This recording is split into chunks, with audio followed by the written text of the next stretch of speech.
So I'd ask everyone to provide a reflective moment of silence.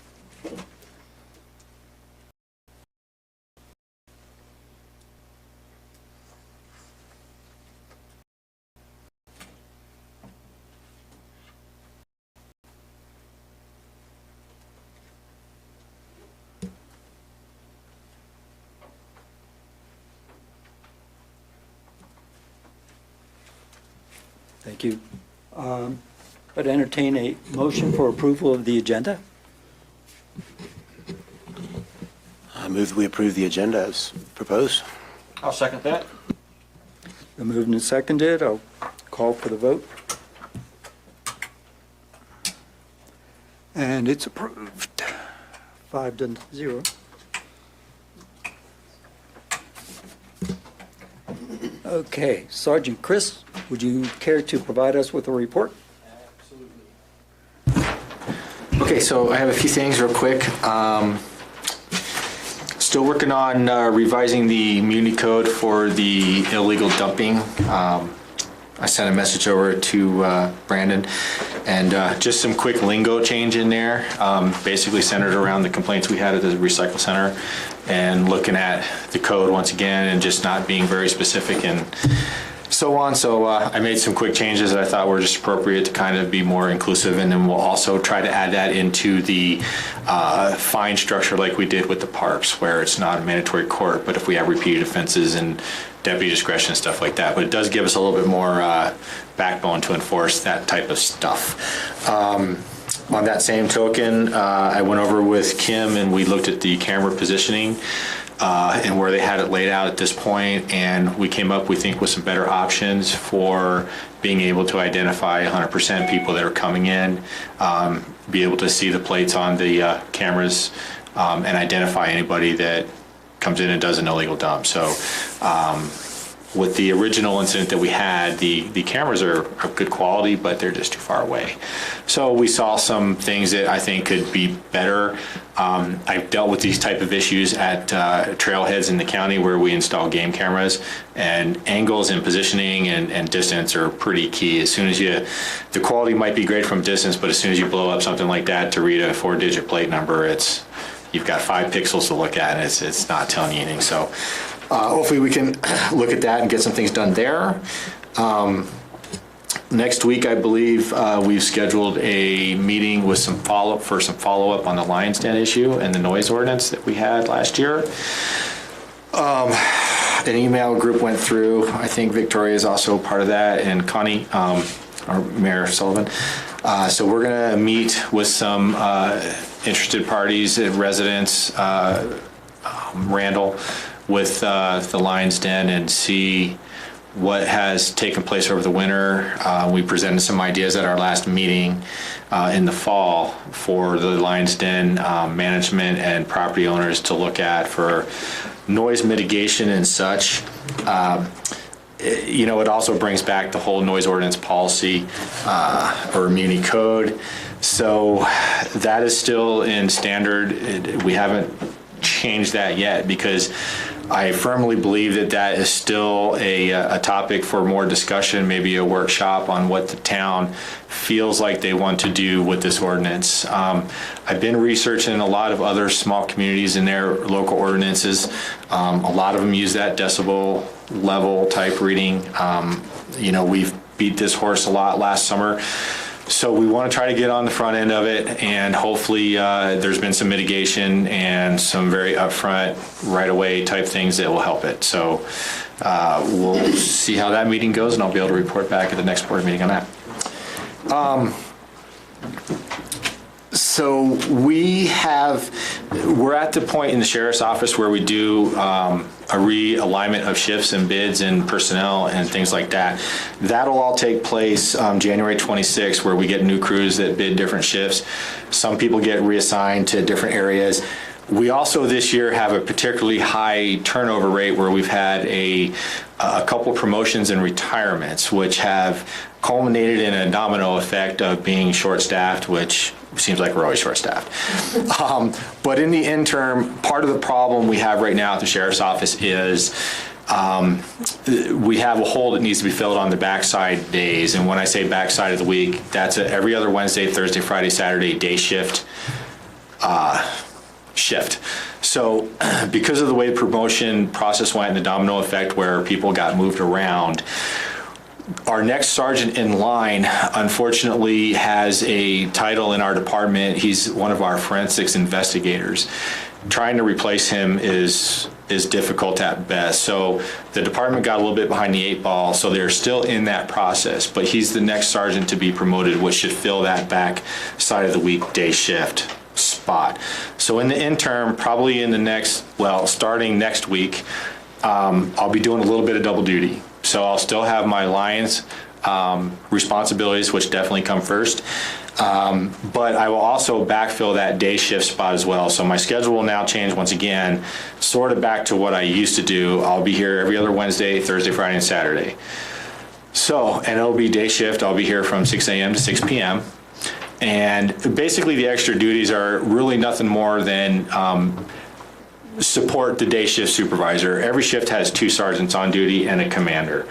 So if, per se, Sergeant Leak, who's going to be my partner, has a day off, it'll fall on me to also do the line stuff and then keep tabs on the county, which is a little bit what I do already, especially the north part of the county. I still feel responsible for that district thing that we've always had in the town of Lyons, where we have just the town, but the outlining areas. So it's not a big change, and you really won't see a lot of change in services here by me by any stretch. It'll be beneficial to be on that side of the week for the ingress into the spring, summer season where things are busy. Puts me back on the backside week, Friday and Saturdays. My personal life doesn't quite like it, but you know, it is what it is. So again, it should only be a temporary move. It could, like I said, it'll start next week, and probably a 3-month to 6-month type of time frame is what they gave me. So it'll definitely push into the middle of summer, and then we'll just reassess where we're at from there. So that's all I have. Thank you. And then your supervisors.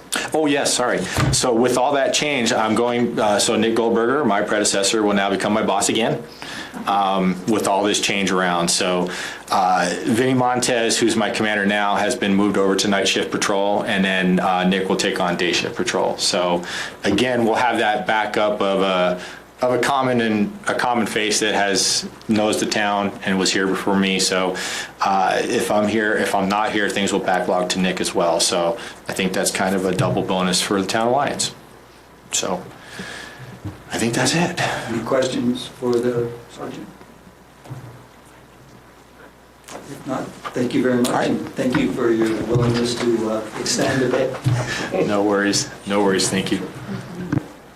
Okay, so move on to staff reports, starting with the finance update. Great. Good evening. You might want to catch that far light switch so the public can see better. There you go. Oh, Just- that's really dark. Just that. How do we get rid of the little, Goes away in some- does it? Okay. So I'm going to start out the financial update this evening with a disclaimer. So these will be the December financials, but the December financials are not finished. So we will continue to make changes to the books for both the revenue and expenses throughout January and into February. So we'll be booking things which are actually applying to last year back into last year. So our January financials will look a little skimpy as well, just because most of that is going back into the prior year. So with that, I also took out the year-to-year comparison out of our charts this evening, because it's not comparable to do what we have right now to what we had back in December of last year. We will see the final financials for 2019 around May after the audit is complete. So with that, let's jump into where we're at. So the revenues that we received for the month of December were $475,133. Most of that went into the electric fund, and the general fund followed behind it. Our expenditures for December were $716,771, with most of that coming out of the general fund, followed by the sanitation fund. So for December, our expenditures exceeded our revenues in all funds except for the electric fund. The general fund had some pretty large expenses related to professional services by the town engineer for administration, planning, and streets, the town attorney for allocated expenses and planning, and 2 months of the sheriff's contract expense. The electric, water, and sanitation funds had an allocated capital expenditure for a utility locator in the amount of $5,209, which was spread across those 3 funds. Attorney's fees and ongoing plant issues have kept the sanitation fund treatment division expenses high. The division is at 125% of budget. Underruns in other divisions within this fund have kept this fund under budget. The parks maintenance projects continued in the off-season, while the revenues have dropped off significantly. So when we look at year-to-date, the water department and sanitation department both have expenditures exceeding revenues. More revenues are expected in the governmental fund, so in the general fund and the Parks and Recreation Fund. However, most of the revenues are recorded in the electric, water, and sanitation and stormwater funds. We will continue to see expenses in all of the funds. So when we look at year-to-date revenue compared to budget, again, 100% of the budget year has completed, although we are still booking items in. You're looking at the general fund and the Parks and Recreation Fund have both exceeded budget in revenue. The enterprise funds are all under budget, with the exception of the stormwater fund. When we look at year-to-date expenditures compared to budget, more expenditures and expenses are expected. However, the budget is not expected to be exceeded in any of the funds. So we've got a little bit of room in all of them to be able to absorb those. When we look at a quarter, so this is the general fund. The general fund has exceeded, the revenue has exceeded expenditures in all quarters except for the fourth quarter. Again, we'll still see a bunch of revenue coming in on the fourth quarter, and we'll still see some expenditures as well.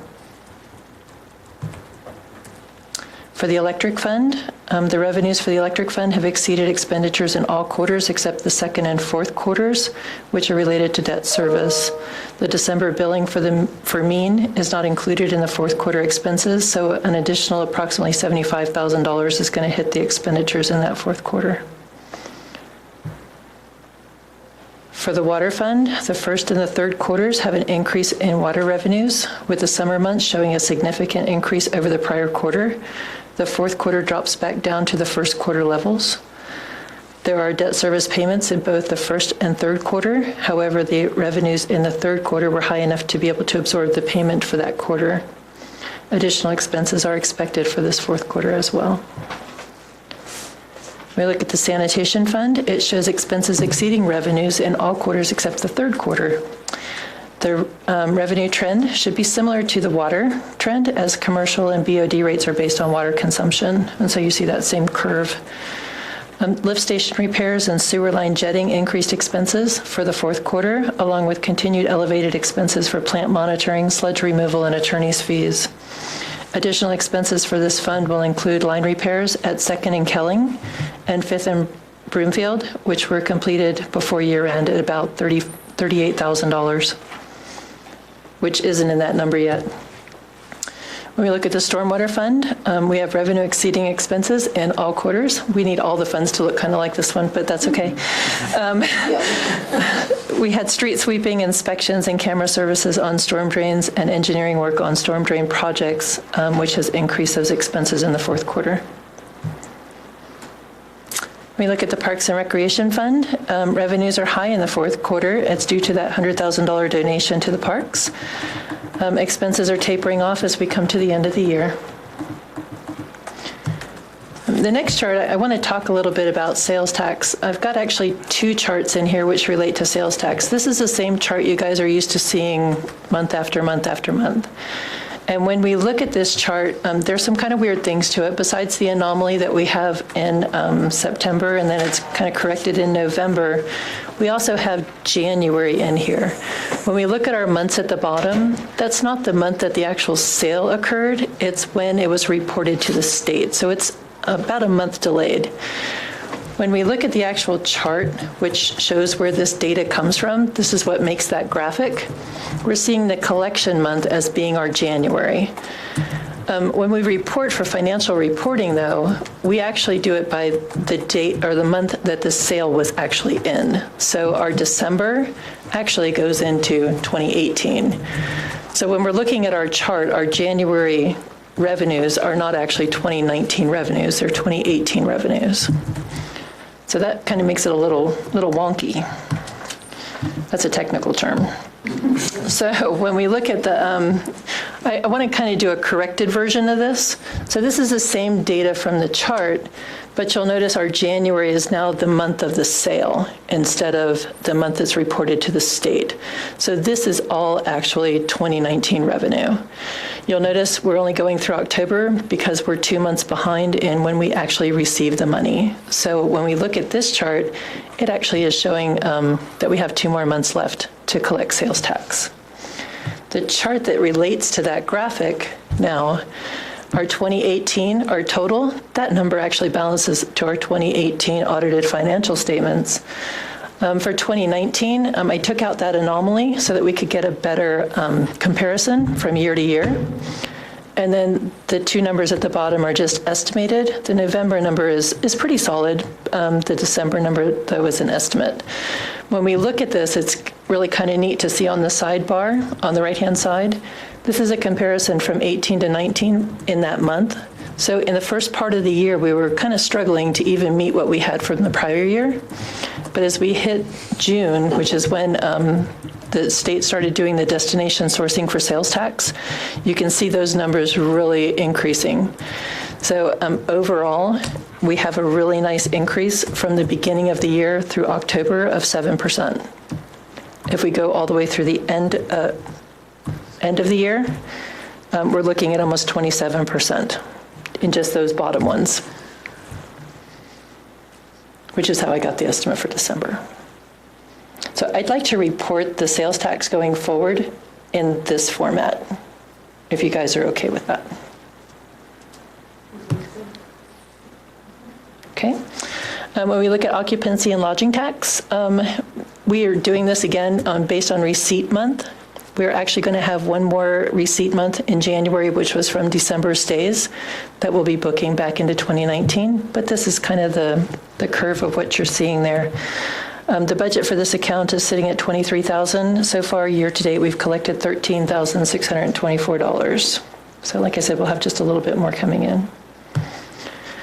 And then finally, when we look at sanitation service charges, we've done a lot with the sanitation fund, trying to increase those revenues coming in. The rate increases for this fund have increased $187,728 year to date, so that's pretty awesome. Additionally, we have the BOD surcharges, which have added an additional $70,000, so a total of $150,000 more of revenue for this fund, which has been great. In total, with both the usage and the BOD, 75% of the revenue coming into this fund is from residential customers, and 25% is coming from commercial customers. And that's all I got for tonight. Do you have any questions?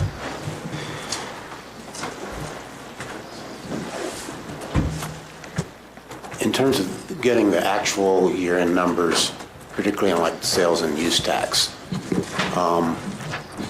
December sales will be reported to have been reported to the state as of January 20th. Mm-hmm. And even though we don't get those until February 15th or something like that, do we get the actual numbers that have been reported to the state before they send us the money, or do we get those at the same time?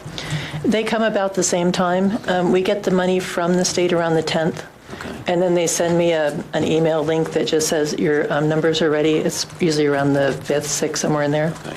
So roughly February 10th, we should have the actual year-end numbers, and then we can look at whether there are any any surpluses that we could reallocate.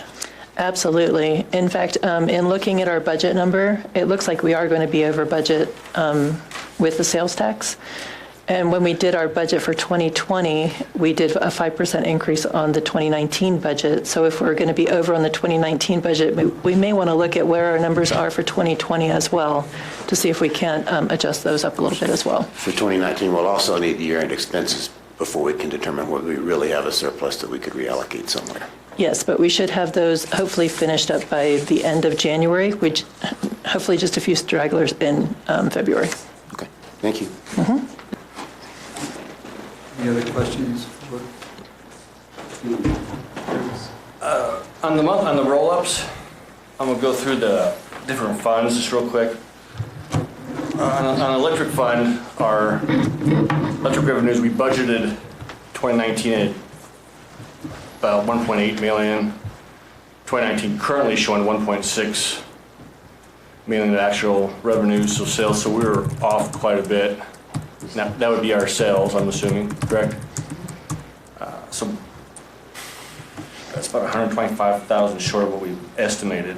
However, expenses are also what we budgeted were more, and so we came in under by 168,000. So that was good. Do we know why the sales were short from what we budgeted? That far off? I do not know that. I would have to do a little bit more analysis Okay. on that.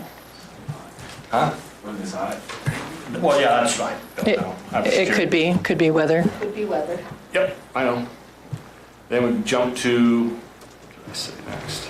Because our largest Water. line item, the largest line item in electric, of course, is the purchase Purchase. of power and the sale of power. So if the expenses were below 168,000 as well, it certainly does sound like it's related to weather. Correct. Yeah. Yep. Then on the water fund,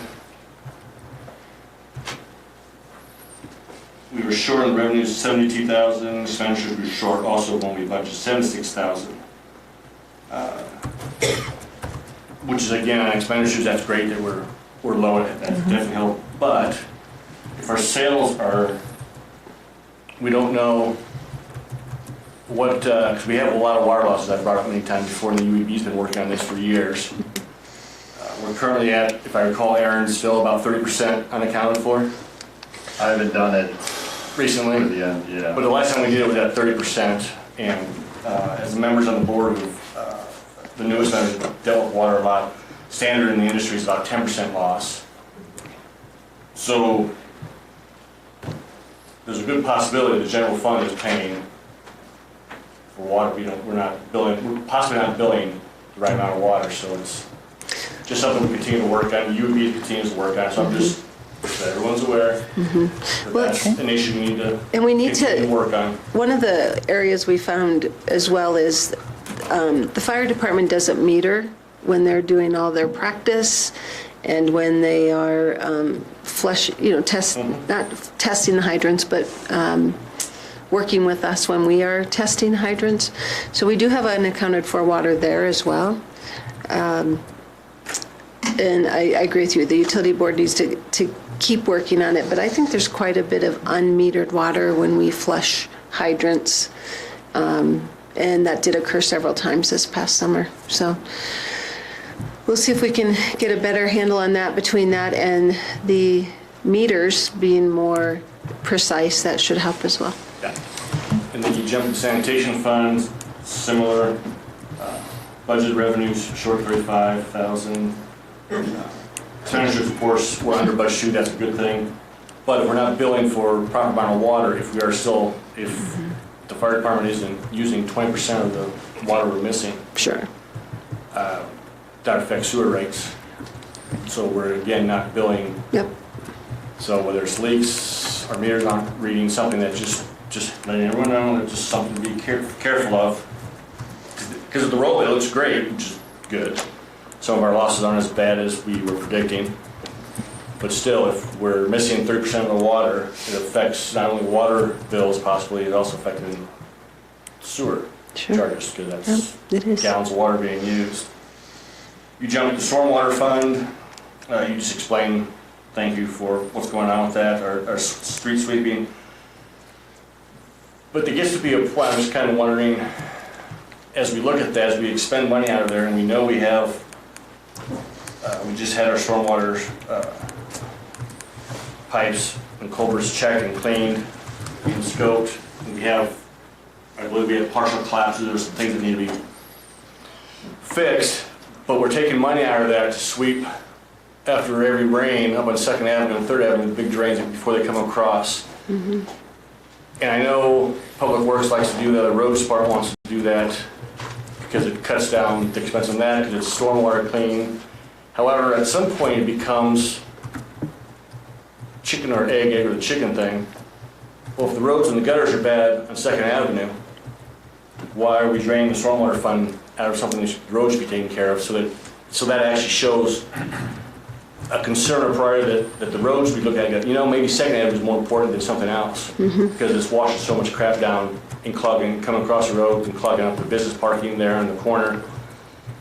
So I'm just making a statement for the board, maybe for our budgeting next year, that maybe we look at that and discuss with Dave also, at some point, maybe the money does need to come from the roads, because the roads are causing the problem, cause and effect.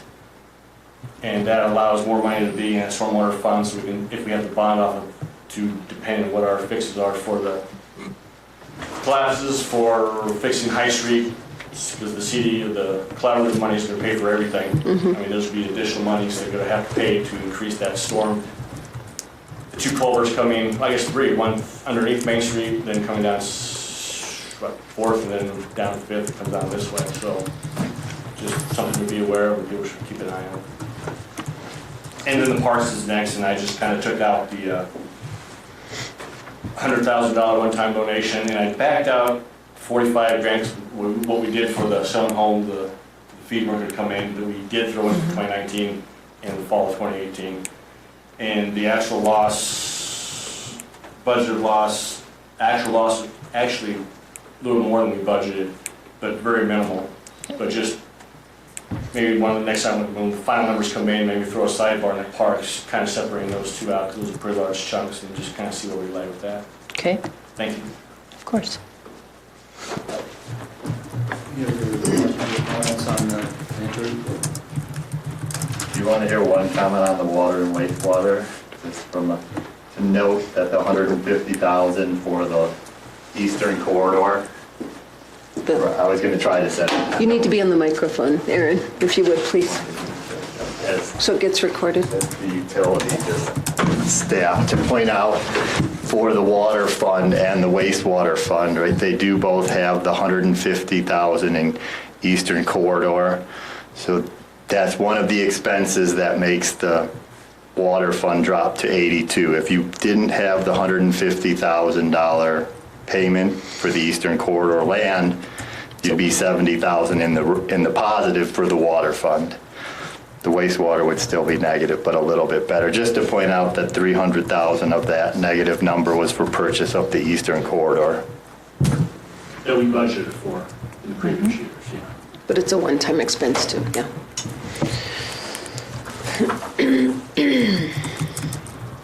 Okay, so if there are no other questions for the finance director, we'll move on to the administrator. Thank you. I'll change my order so that I can address some of those stormwater concerns. We recently had a Boulder County Collaborative meeting, which is the group of Boulder County municipalities that are allocating the HUD Community Development Block Grant disaster recovery funds amongst ourselves.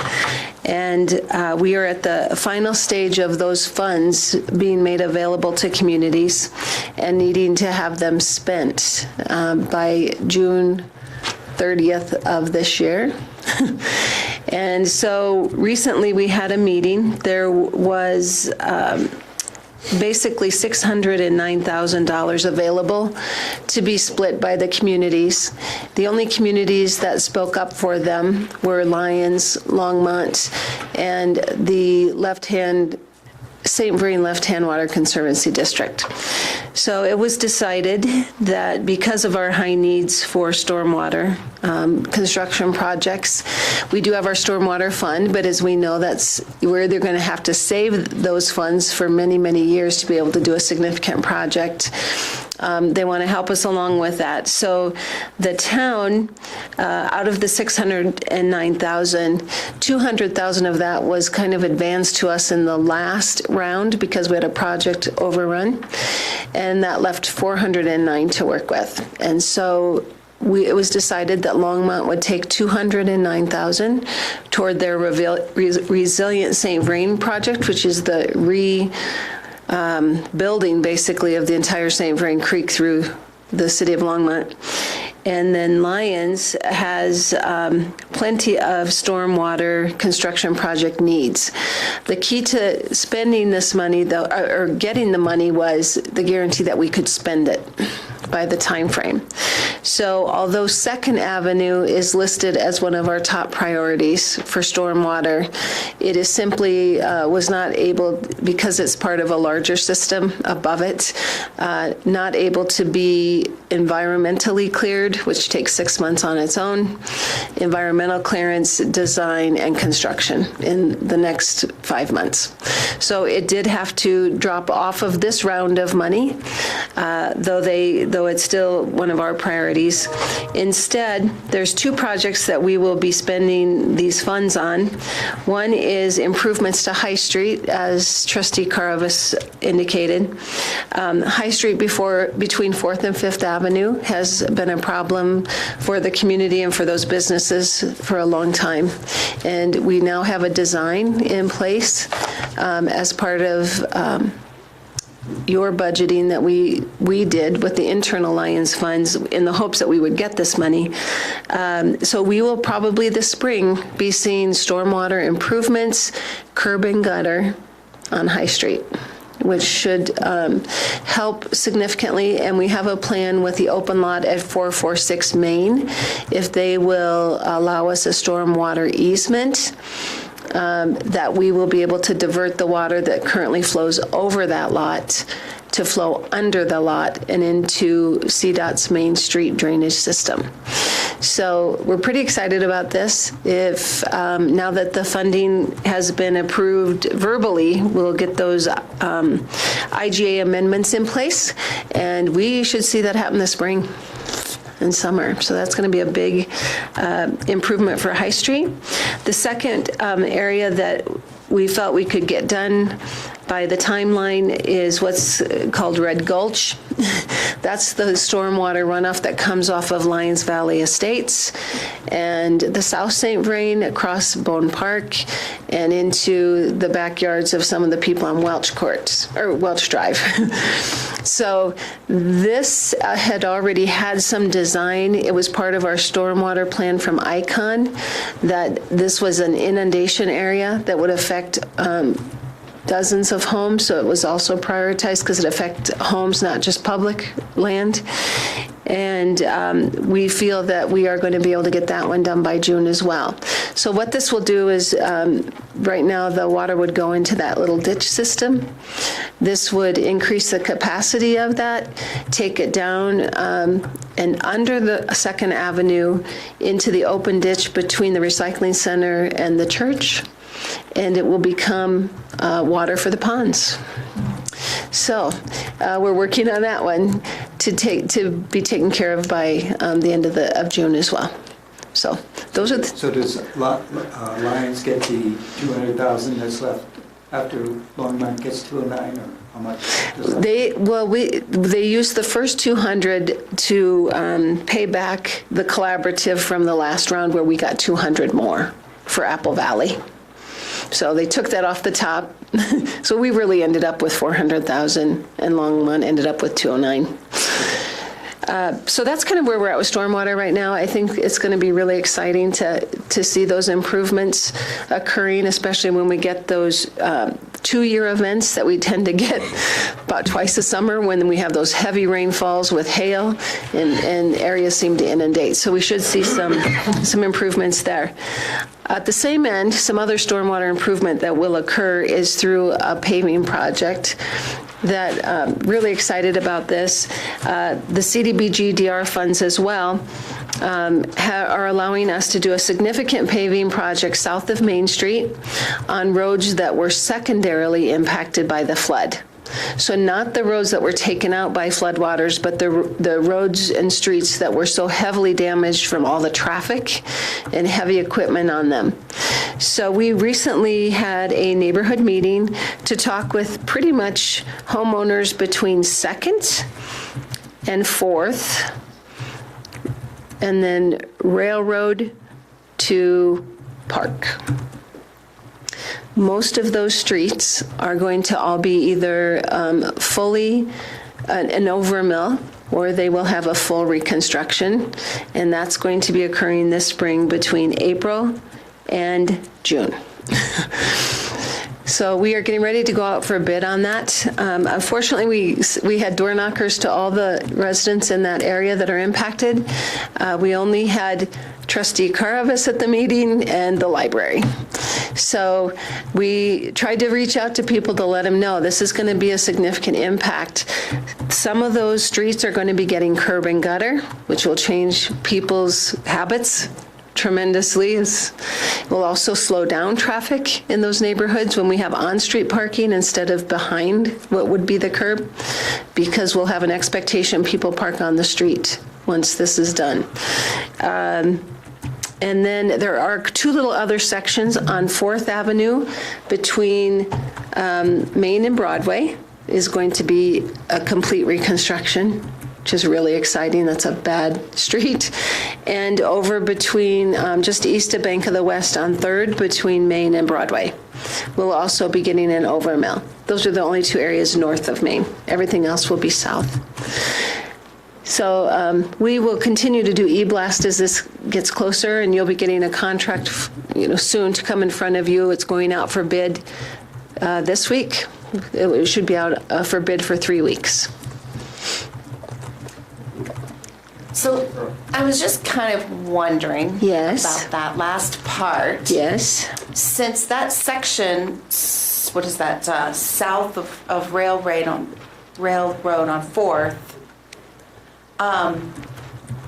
and we know, well, we're also working on the design plan for Safe Routes to School. routes.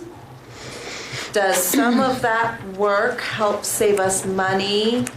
2 separate projects. But if it's partly done, and it's done, would it be done in the same way where? Well, the street improvements for that little section will be done with these DR funds. Right. The sidewalk and bike lanes will be done through Safe Routes to School. Got it. So we're not actually getting to save a little construction money on that part? No. They're All right. 2 different little projects there. But so I just want people to really be aware, because this is going to need to be done fairly quickly. It's all going to be done in a matter of as soon as asphalt comes out. So we're hoping April, May will be the prime season that these streets will be ripped up and unavailable for a little bit.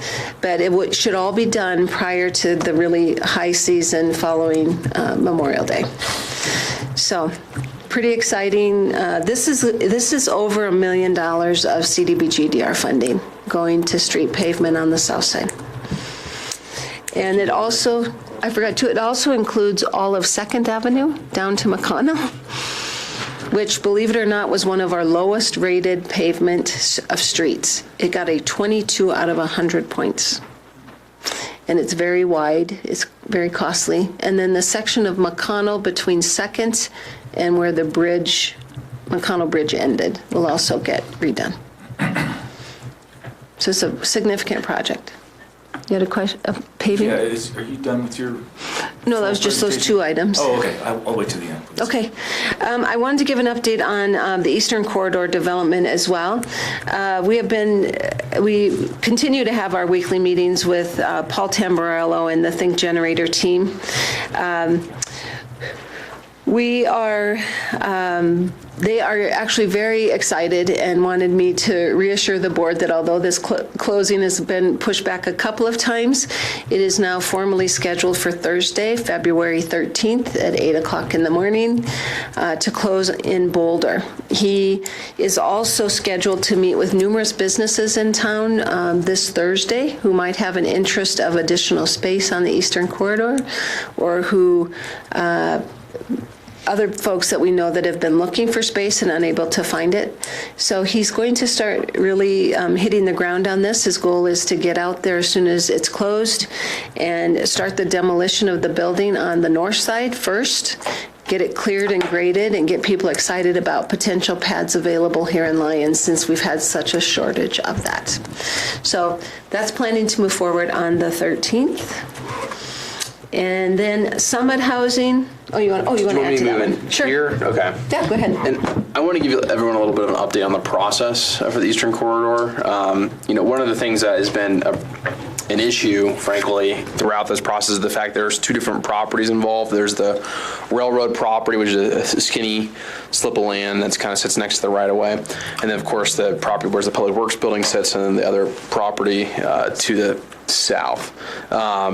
And there's always been a problem of having to go through this subdivision and platting and combination of the two lots at various times. And it's created kind of a logistical headache to try to make all that work in a nice and orderly fashion. Something staff has been working on as part of another project we discovered is that it is possible for, so long as the town owns the property, to subdivide it without going through a subdivision process. Section 17150 of the Lyons Municipal Code contains an exemption for town-owned property, so long as the board basically allows that to happen. If the board wishes for the property to go through the subdivision process, it can require that, but technically town-owned property does not require all the processes involved with a subdivision process. So town staff would like to suggest, in order to move this process along quicker and more easily, that we be able to administratively plat the railroad property, and as part of that plat process, we can subdivide the railroad property essentially in half. That would allow for the railroad property and the larger Eastern Corridor property to be administratively combined into one larger parcel much sooner than if it were to go through a public process. And so that's something we're looking for direction on, and something we think we can save time and potential issues down the road with this parcel being fully developed. It's something we just want to get your thoughts and concurrence on at this stage. Reading the section you referenced, it actually gives authority to go ahead and do the subdivision, as I read it, without more approval. It says, unless the board elects to subdivide the property in accordance with the provisions of this chapter. So Correct. You've got authority to do it unless we tell you, no, we want to go through the full process. And I just thought, because there hasn't been an opportunity to discuss whether or not the board wanted to have the full process, it was just worth it during this, what is essentially my legal report, to say this exists out there unless you tell us otherwise. We're planning on platting it and subdividing it. And all we're talking about is the former Burlington Northern Railroad. Correct. Strip Yep. property. That very thin strip of land, which is kind of right away. On none of that property is there anticipated to be any Development. buildings No, developed. it's so full of utilities under that corridor, they won't be able to put buildings on it. It really will be just access and parking. And our long-term vision for that property And a trail. is largely the trail. Well, and he has indicated himself, as you've heard, that if there's the trail, he would prefer it be on the river side versus the highway side, so. And if you remember correctly, as It's part in of the the- transaction in which the town sold He the does. property, we had an MOA with him regarding this piece of property, which we said we're going to basically do whatever we can to make this thing get subdivided as quickly as possible. We're not sure how it's going to look. But one of the conditions upon sale of that property to Mr. Tamburello is that he has to come to the table with improvements equal to or greater than the value of the land itself. And so those will be forthcoming, whether it be a trail, sidewalks, curb cuts. All that stuff is kind of what we envision is taking place in this property. Given the way the code is written, it seems like to me For once, somebody had the foresight to actually anticipate this might be needed, and so I've got to take advantage of it. So just looking across the board, does anybody leaping up to say the board would like to have any additional volunteers? Yeah, we thought there would be no other opportunity essentially before we go ahead and do this process. So I thought I would just say we're doing this, and if anyone has any objections, please state them now or forever hold your peace. So, Any objections? Don't say anything. all right, thank you. A couple other items that I'd like to cover that you and the public need to be aware of is I did go back to Summit Housing and request their presence at a meeting. Unfortunately, Rusty, who we work the closest with, is unable to be at tonight's meeting nor our following meeting. He's already booked with other things. But he did say that they do plan to have their new submittal packet to us before the end of the month. We were hoping this week. And that as part of that process, one of the first things is coming and, once it's approved for its completeness, then there's a whole public process starts. So he is hoping that he would be able to visit you in February when that occurs. He did reiterate, or he did tell me, and I think I told you this at our last meeting, they now have an option with Mr. Bell to purchase all of the property in this area, Tract A and all of the residential parcels. So previously it was Tract A and 11 single-family lots. It is now the entire area. So they are working on revising their plans to include more single-family housing, and that's why they're delaying the submittal. Question. Sure. So it would not decrease the number of multifamily units? It would. Two of the buildings were presenting topographical challenges with the rock. So he is converting, it would be 8 multifamily to additional single family.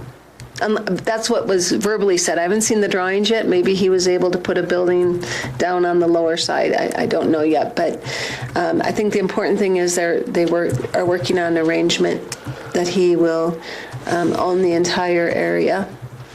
He did indicate that if the portion along the river, they have no interest in it. If the town has an interest, where the water has that really sharp cut. And then, if you recall, Mr. Luukkonen had an interest in a parcel that might be able to access his back 2 acres behind there, which has never had an access point, except over the river. So we'll see where all that goes. But he was unable to be here. Again, wanted to assure the board that they do have a new submittal packet. They did get an extension with DOLA for the funding of the $4 million of DR funds, and I did confirm that with the state. September. They do plan to build this summer, though. They still want to build this summer. Hotel feasibility study, the draft is complete and was reviewed by the committee. A few adjustments need to be made, and then that will be ready for distribution.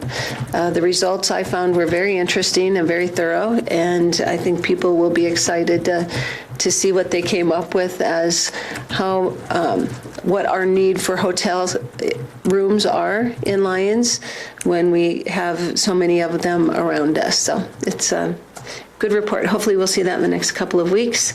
And then staff applied for and received a $1,600 grant from the state to help with advertising our census. So the official census day 2020 is April 1st. And so February and March, you're going to be inundated with messages about completing the census, so don't get frustrated with us. It's a short term, but very, very important to our funding from state and federal levels, and for us to get a better idea of our population and accessory dwelling units and some of that information that we just have not had a good handle on since the flood. So those are the biggest items in my report. This couple of weeks. We do want to remind people that the Goodwill Grant Fund is open now, and they're taking applications through the Health and Human Services Group until March 1st. The Christmas tree recycling program, the Lions Volunteers coordinated, ended up with 125 Christmas trees not going to the landfill, which is awesome. And the Winter Wonderland concert series kicked off on January 11th. We had about 200 people present, 100 of which probably borrowed skates. And the next concert is this Saturday. 58-degree weather, we'll see. And then one more on February 8th with an outdoor concert and skating. So interesting statistic, out of the 100 people that rented skates that day, 40% were from out of town. So people are still visiting Lions in the winter and really love our community and the little things like that we offer that are unique to a town. So February 9th, Old Man Winter. We expect about, how many bicyclists? 1,500 participants in Old Man Winter, which will focus out of Laverne Johnson Park. And then the Town Hall Art Show, February 5th. Artwork is due. Artwork is due. No, our show will be on the 5th. Sorry, they changed the date on that. So lots going on despite winter. And I didn't know if you just wanted to. Oh, anyone interested in candidate petitions packets? Anyone? No one interested? Okay, won't tell you what the update is. I'm kidding. So far to date, we've had 9 people take packets out, 2 for the mayor, with 1 returned. 7 people have taken trustee packets, but none of those have been returned yet. So we have lots of work to do. We have 1 week to go, less than a week. Yeah, they're due Monday, the 27th. Yeah. Packets are due back. So right now, we do have an election to mayor. Well, if everyone returns their packet, we have an election. I have 3 questions for staff. Could you give us a status on hiring a compliance officer? We sure can. We have really struggled with finding someone in that position. We have made a couple of offers, one of which changed his mind on the day he was supposed to come in and do his paperwork. Others who are saying that our wage is just not competitive with the neighboring communities. Our next, we do have one real, quite qualified candidate, but she is out on the East Coast wanting to come to this area, and that really was not part of this level of staffing package, was to pay for any kind of relocation. And so I have asked Charles Abbott and Associates to give us a bid for offering that service. They do have that as part of their package of what they offer communities. They said they could do that either short-term or a more long-term basis. So I'm leaning toward getting that started because we are really getting behind on code enforcement, and I'm really starting to see that, and we need to do something fairly soon. They already have someone who's employed part-time in a neighboring community that could spend at least probably 3 days a week here, which would really be take a big chunk of the work. So budget-wise, I think we can afford that at least temporarily while we continue to search. But if you know of anyone, send them our way. And Charles Abbott would presumably be able to provide the service regardless of whether someone quits. That would have Yes, we would have a contract with them to provide it. And sometimes it's even beneficial when they don't necessarily live in town to take that role. So it's just a little more removed from some of the issues involved. And so they think they can provide that service to us nicely. They probably would not get into the issues that Aaron is dealing with in regard to backflow prevention and cross connections, but they could at least address parking issues and trash issues and meeting with people about short-term rentals that are illegal and those sorts of things. So it's been since August that we've been without a code enforcement, and I feel it. Yeah. Thank you. Could you give us a status on the wastewater treatment plant centrifuge repair or replacement? Sure. Aaron, you're at the microphone. Do you mind doing that? So we did get the centrifuge first inspection report back, and they had gone through it and told us what else was additionally wrong with it. And so that was going to be an additional number of thousands of dollars. And we went back and talked to them to ask them how critical some of these improvements to the centrifuge would be if we're considering replacing that with an entirely new system in the next couple of years. And they were able to scale back their additional costs in half. I think it's going to be an additional $3,000 now, but they are working on that. And I believe that one they thought would be back by the end of February, mid-February. I thought they were saying that was about a month out. And hopefully then we'll get that up and going. Part of their contract is to come back and actually do full tests once they get it installed, to make sure it is working properly and up to specs. And then we can start saving money on the hauling costs. So was there any indication that the centrifuge was initially defective? Not initially. I've had reports from previous inspections that there has been some type of problem with it. I don't know that the centrifuge has been defective, but that something was causing it to rotate or not work properly, to rotate improperly. I haven't been able to dig deep enough, but just going back and finding the same issues coming up over and over each year, that I had asked, do you think we're going to have to do something to the centrifuge again next year? So we are trying to determine if there was some other issue with how it was placed, something else with regards to the actual installation, or something of that nature. So they're external to the centrifuge itself. Right, causing the centrifuge not to operate. Right now, what you're looking for. Okay, and my last question is, do you have an update on Mr. John Calvin's plans for, No, we shared the information from the board the last time you discussed it. I believe he reached out one time after that, but have not heard anything since. Paul, you haven't heard anything? No. Okay, thank you.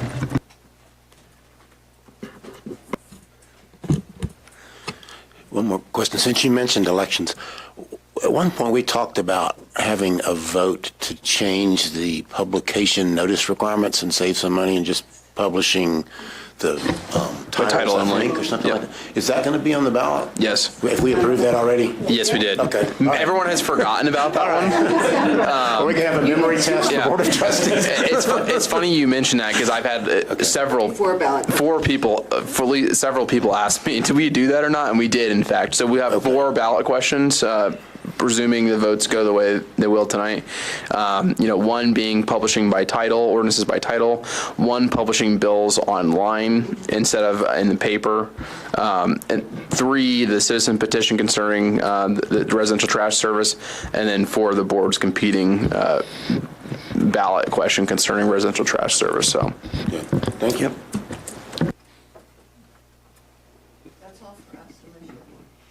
There's not a quiz in that, is there? it was December 16th. I don't know the resolution number, but if anyone wants to check me on it, we've already done it a couple times today. So, yeah. Okay, any other questions for our attorney? If not, we don't have anything on boards and commissions tonight, right? Correct. And so we'll move on to audience business. So this is a time when members of the audience can share their thoughts. We do limit it to 4 minutes per person. I think there's a sign-up sheet for at least some folks. And so if the clerk could call the individuals who are on the sign-up sheet first, and then anybody else can also. Yeah, that's right. Any of the audience business cannot reference things that are later in a public hearing which includes water rights dedication requirements and the floodplain development management program. So, I believe the one name on here is Mr. Rob Jones, 103 Ewald. go forward.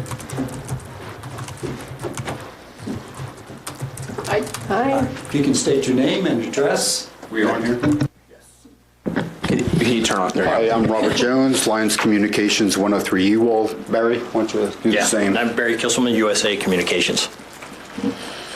Here just to inform the board that Lions Communications is in contract with USA to transfer the cable system in Lions to USA. The closing date is April 1st. USA is experienced in small businesses, small towns. They're headquartered out of Kearney, Nebraska. Yeah, Kearney, Nebraska is our main office, but we've all over the U.S. And Barry, what's your position? I'm Operations Manager, Systems Engineer. For Colorado? For every, okay. All their Okay. stuff. The Colorado businesses are Black Hawk, Central City, and part of Gilpin County. And I just wanted to do this face-to-face so that everybody knew what was going on. And Victoria's already been informed, and we're going to set up a meeting in the future so that we can figure out how to transfer the franchise agreement, which looks pretty straightforward. It's pretty straightforward. Yeah. So this is and that Brandon, our attorney. Okay, good. Good, and that was it. Thank you. Congratulations. Thank you. Thank you to all of you. Yeah, look forward to talking to all of you. Thank you. Thank you. Would anyone else like to come forward under audience business? Seeing no one coming forward, move on to ordinances and public hearings. And we have the second reading of the ordinance related to water rights dedication requirements for annexation. And so it's staff report to start us off. Just an overview for anyone Right, joining us. that the purpose of this ordinance was to clarify the types of water rights that the town will accept when required by the Lions Municipal Code. Specifically, the ordinance amends the code to allow dedication of Lake McIntosh Reservoir Company shares when those shares are dedicated in connection with affordable housing, commercial development, or economic development opportunities. Just wanted to go on, there is some documentation. The code currently lists irrigation company stock as an acceptable form of water rights, and there's not a definition of irrigation company in the Lions Municipal Code. So we had looked at it and we're recommending to specifically include reservoir companies and ditch companies instead of the term irrigation company.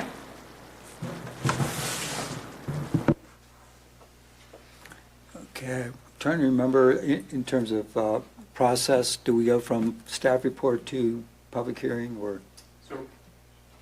So right now, the process, you can ask staff any questions, any factual questions about the ordinance.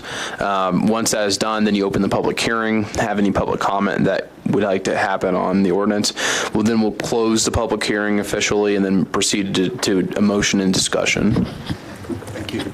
So are there any questions of fact for trustee? Yes, so I was just kind of curious, why would we keep the word irrigation in, and we're just adding ditch and reservoir? We weren't keeping irrigation. Right, so why not just keep it and list it as well? Why does it have to be, take irrigation out to replace the two? It does have to. Is it redundant? With the irrigation companies, from what I had seen, there was no official definition, but irrigation companies said they could be reservoir or ditch companies.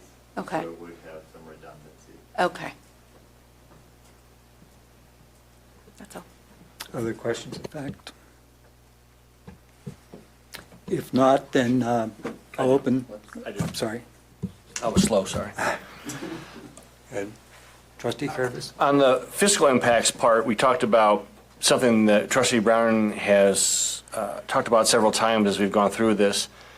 With the assessment fees, CBT Water has their assessment fees, McIntosh has their, and the questions with McIntosh could get higher because there aren't as many shareholders spread costs if something has to be, dredged clean over many years. If we accept water from McIntosh from XYZ development that's going to fit the requirement of a housing project or economic development, and the fees start to get pretty high, triple, quadruple, 10 times with CBT shares, can that owner of that property, or can we as a town switch the use of, if we have extra CBT shares, switch the use, or and then sell off those shares that are costing too much at some point in the future? Does the town have that right or ability to do so in order to save costs? I think we could. I mean, all we do is have to put water shares are acceptable to the town of Longmont equal to our use. And so if a situation arose where Lake McIntosh shares were more expensive than CBT shares, we could then sell those McIntosh shares or lease them or whatever and acquire CBT shares to replace them. And I think we'd also discuss too, as part of this issue, is maybe in the future implementing a fee with dedication to cover some of the assessments. Thank you. Trustee Brown? Yeah, following up on what Trustee Curtis asked, and I think you may have kind of answered this, part of the ordinance says that the town may place conditions on acceptance of water rights. So would that cover what you just said? If, for example, we get a notice from the Lake McIntosh Reservoir Company that there's going to be a huge assessment for, laying a new pipe some year, and somebody comes in 6 months later and wants to put up Lake McIntosh shares, is that a condition we could put on someone putting up shares to say, we need to address these assessments that we know are coming? Is that something we can negotiate with someone who would potentially put up the shares? I think you can. I would prefer to have a separate provision in this code concerning fees for water rights dedications. I mean, that'd be equally apply to all people who dedicate water. But I think you could if there was a very specific case. Like Trustee Carroll said, there's a difference. We've had CBT shares pledged for years and years and years, and we have a good idea from year to year roughly what the assessments are going to be. Like McIntosh shares are not only fewer in number, but we don't have a history with them. And, we may not know off the top of the bat what future assessments may be. But I guess my question is, do we have enough flexibility in here to negotiate something like that with someone who asks? Because it's not a right to use those instead of CBT shares, right? It's a privilege that we have to approve that. And if we saw a huge assessment coming and the person who wanted to put up those shares said, I don't want to cover any assessments, we could say no and require CBT shares, right? Yeah, I think the following sentence about basically conditions on which Lake McIntosh shares will be accepted would also allow for that. At the very end of it, it says, and as shall be determined by the town. So we can place even conditions upon the acceptance of Lake McIntosh shares if we wanted to. Thank you. Yep.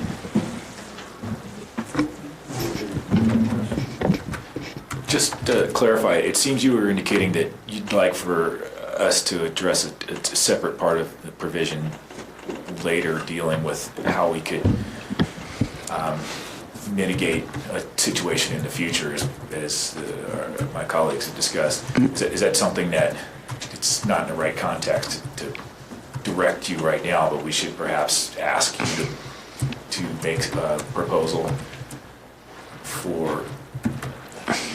Yep, I don't think this is the right context to do. We're already so far down the line, and it would be a pretty major change. We wouldn't probably do a very good job of trying to craft on the fly. Right now, yeah.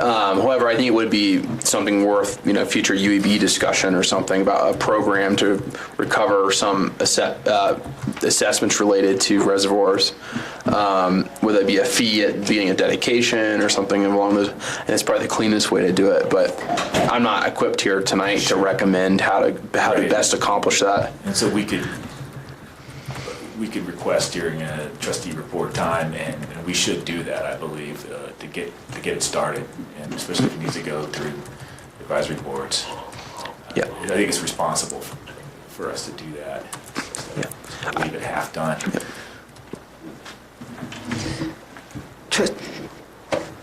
Mayor Pro Tem. Just a couple comments to add to that. In talking with Longmont when we were negotiating this, agreement, as they told me, to them it doesn't matter where the water comes from as long as they can access it through their systems. An acre foot of water is an acre foot of water. They're also the majority holder of Lake McIntosh water. So in talking with them, all of them they made major improvements after the flood. But of course, there will have to be maintenance, which should be built in already to their assessment fees. But I do believe that if there was something significant, we could also put something in writing with Longmont, that they would work with us or give us a heads up on that issue. And I think they would be very open to that. They actually showed me a list of water they accept, and it was more than a page long. So there's lots of different water sources that I don't think they're only limited to this. It's just right now, this is the most accessible and most logical with Lions, but I think there's still plenty of discussion for water. And if anything looks like it's getting out of hand, I think, we meet with them on it.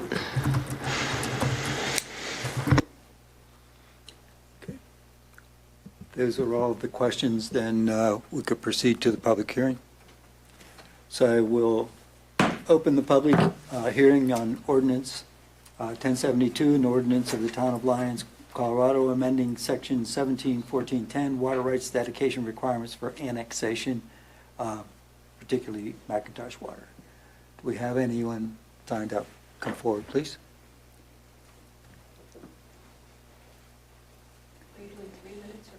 Four.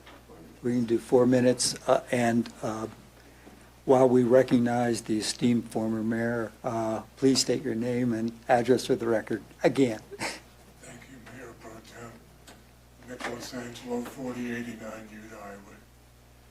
If indeed Lake McIntosh shares are acre foot, if they're available, if Longmont is willing to accept them, why are we limiting their dedication to affordable housing, economic development, and I can't remember the other term? Why don't we just accept them, just like we accept CBT shares? That's the question I would like answered. Thank you. Thank you. Are there anyone else to comment on this ordinance? If not, then I'll close the public hearing. And we'll entertain a motion so we can initiate discussion. I move that we approve ordinance 1072, an ordinance amending section 171410, water rights dedication requirements for annexation. I'll second. So the motion duly seconded, and so there's any discussion. Trustee Brown. First item of discussion, I'd like to discuss what former Mayor Angelo raised. I believe that the answer to that is that Longmont limited the purposes for which we could accept these shares in its IGA with the town. I don't believe that was initiated, that is correct. restriction was initiated by Lions. It came from Longmont, is that correct? Yes, they initiated those parameters, knowing that the current rate of CBT was really preventing development of those types of development, affordable housing, potential economic development, and other items as the board sees fit as appropriate.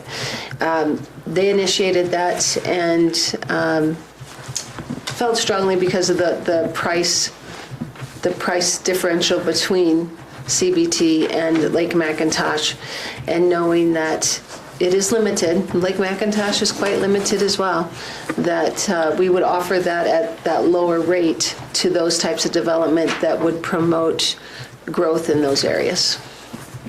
And also because we have a mutual goal of affordable housing in the county, of reaching 10 to 12% of our housing being affordable in all our communities.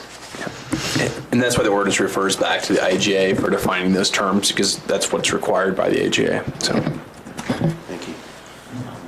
Next, I would like to offer an amendment to one of the whereas clauses, and I've handed a copy to the other board members and previously shared with the town attorney.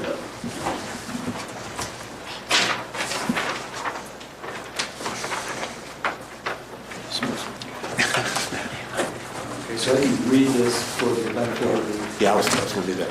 And this would amend the ninth whereas, which is actually, it's a one-line whereas. It makes it easy to find. And the existing whereas says, whereas the LMC does not allow for the dedication of reservoir company shares, my amendment would substitute for that this, whereas the LMC currently allows the dedication of, quote, irrigation company, unquote, shares, but does not specifically allow the dedication of, quote, reservoir company, unquote, shares.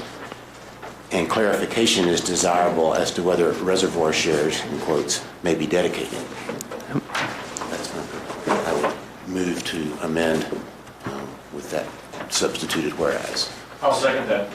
And to now explain the reason for that is, I know it was meant by the draft that it doesn't specifically allow for dedication of reservoir company shares, but our attorney has advised us before that based on everything we can determine, we probably could accept those, it's just not specifically provided for. So this amended whereas was really to clarify that we're not saying we couldn't do reservoir company shares now, we're really clarifying that we now can accept irrigation company shares.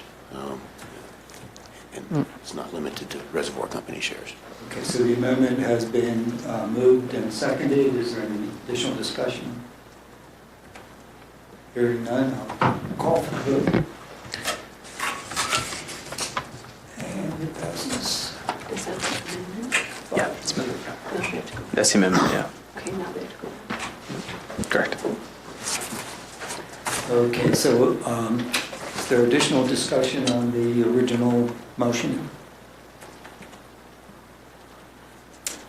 Seeing none, I'll call for the vote on the original motion. And that passes 5-0. Yeah, she did. Okay, so move on to the next public hearing, which is on ordinance 1075,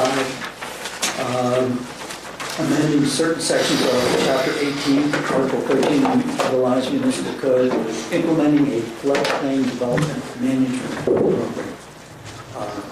Staff, would you like to introduce it? Sure. The ordinance you have before you is an update to the Lands Code regarding flood damage prevention. It is to accept the best available data, that is the CHAMP data, or the Colorado Hazard Mapping data, that has recently come out in preliminary firm form. We believe that the data is, that has come out is where the floodplain is 99% or so likely going to be. And so while we know that the hazard area has changed, we still have to regulate to the 2012 firm due to FEMA's requirements. So we would like to adopt this modification to the ordinance, which would allow us to look out for flood damage prevention increase the overall town's resilience to flooding and protect life and property throughout the town. By doing so, we would slightly expand we would accept the current floodway and the future floodway, so that would be an expansion of the floodway until such time as the current firm would be, or the new firm would be adopted, which is likely going to occur near the end of this year or early next year. Then in the packet you'll notice on right near 2nd Avenue Bridge, there is quite an expansion of the floodway. Quite a few properties have been added to the floodway. With the addition of the 2nd Avenue Bridge, we'll be, once that is complete, we'll be filing a LOMAR. And even before it's complete, we'll be filing a conditional letter of map approval, so that we'll, as soon as that's complete, those usually take about a year, as far as I know. I've never been through one.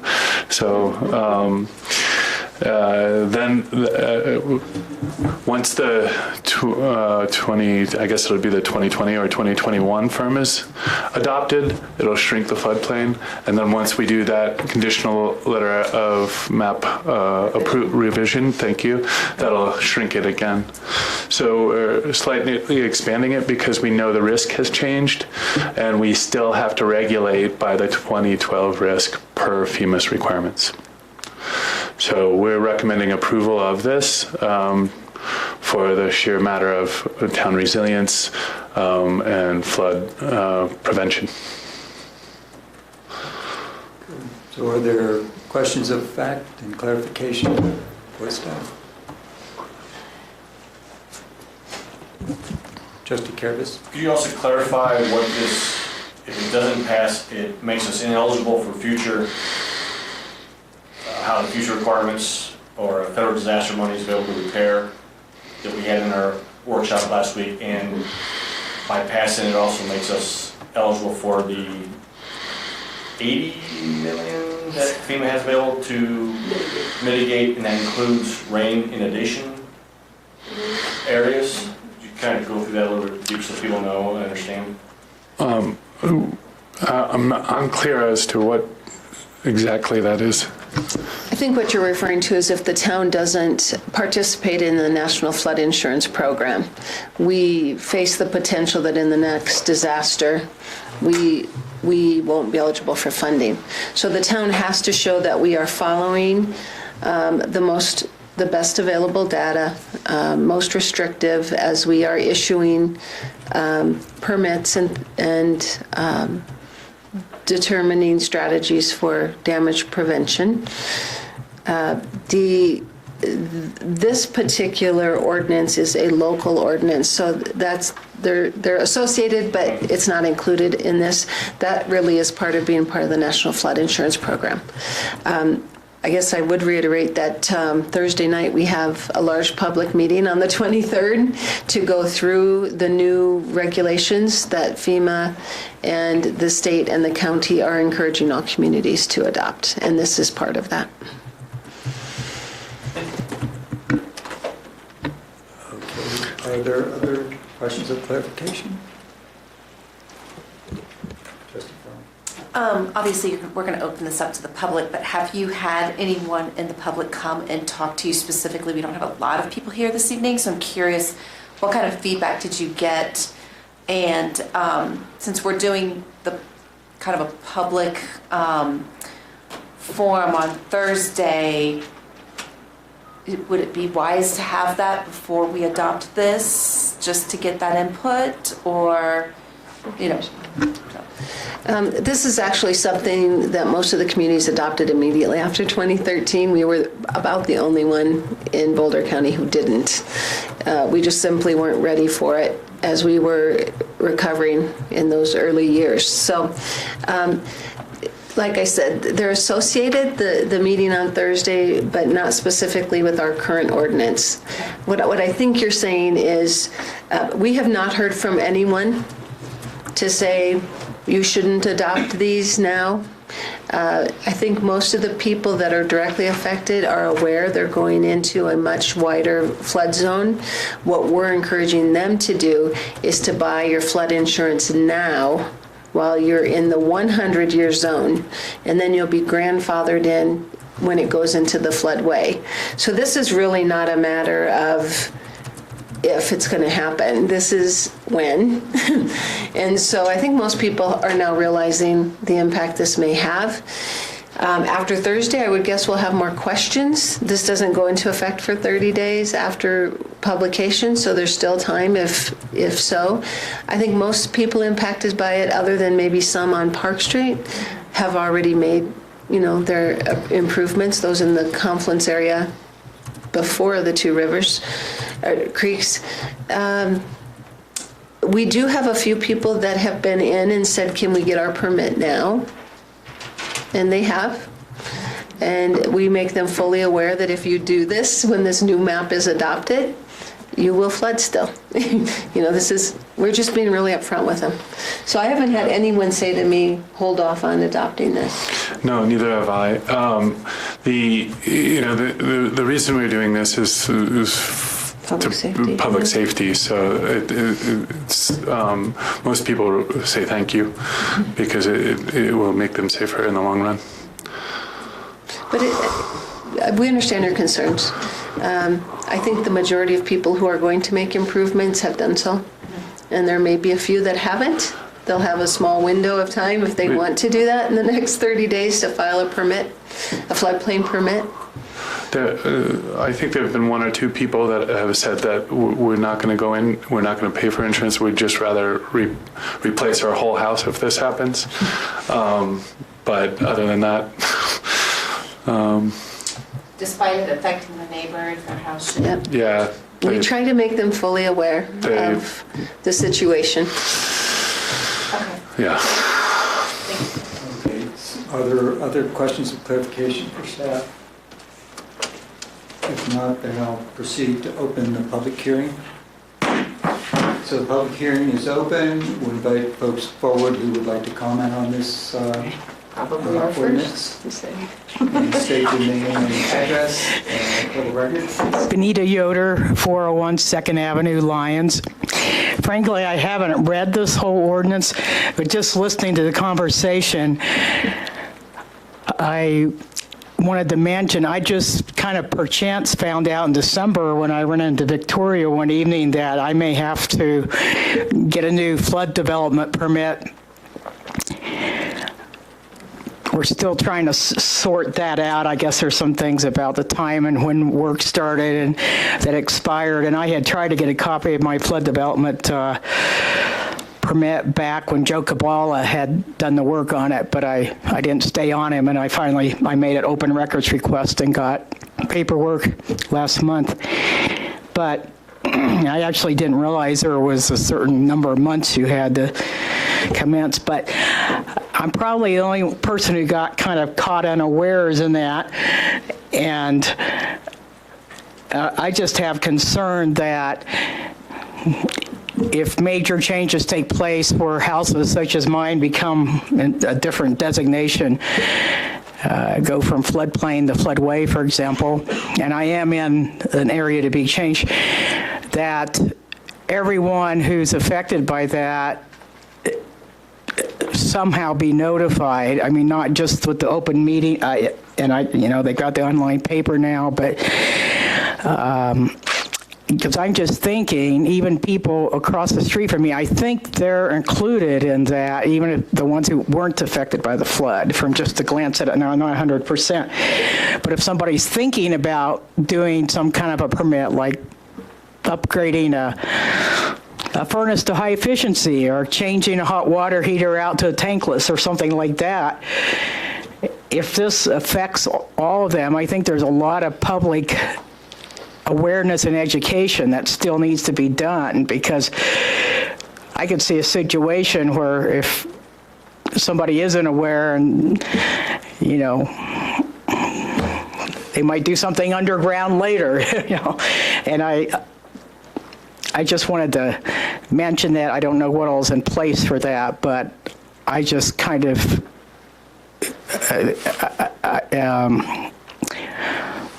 was surprised when I'm learning new information and I still don't have it all and it's being clarified. Hope to meet with the flood engineer. I think Victoria's she's trying to coordinate my conversation with him. But I really would, I'm trying to think what other ways might be used for notification, maybe even Lions happenings, which is not a normal town notification, but there are a lot of people who read that. I mean, I'm just thinking every possible method of notifying people that if they're going to make any changes and their house is being affected, I mean, if they're going to make any changes to their house requiring a permit, even if they didn't have a flood-related damage, that the word be gotten out as much as possible in as many ways as possible, because different people read different things and hear different things. Maybe even a notice on the library door, I don't know. Thank you. Thank you. Okay, are there any other folks to comment in this public hearing? If not, I'll close the public hearing and entertain a motion to initiate discussion.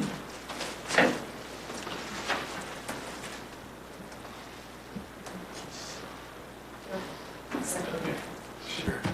Okay, Trustee Roberts. I'll do this right. I'll move that the Board of Trustees adopt Ordinance 1075, an ordinance of the Town of Lyons, amending certain sections of Chapter 18, Article 13 of the Lyons Municipal Code, implementing a floodplain development management program. Is there a second? I'll second. Okay, it's been moved and seconded. Is there discussion on this topic?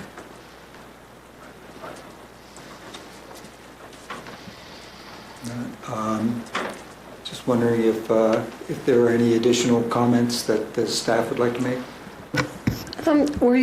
If you recall, we had a workshop, it must have been 4 weeks ago, 2 or 4 weeks ago on this topic. We did put a door hanger on every door affected by this.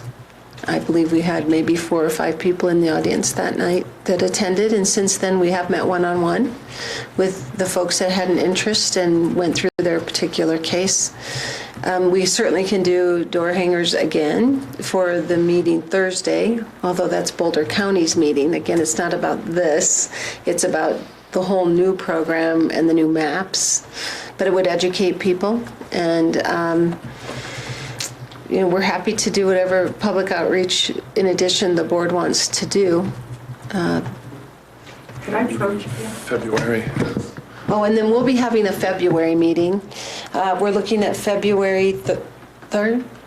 No, yeah, February 3rd before your work. That's not correct. February 10th. February 10th at 5 o'clock Or 5:30. to host another session similar to what will be this Thursday, but will be specific to Lyons, not the Lyons area.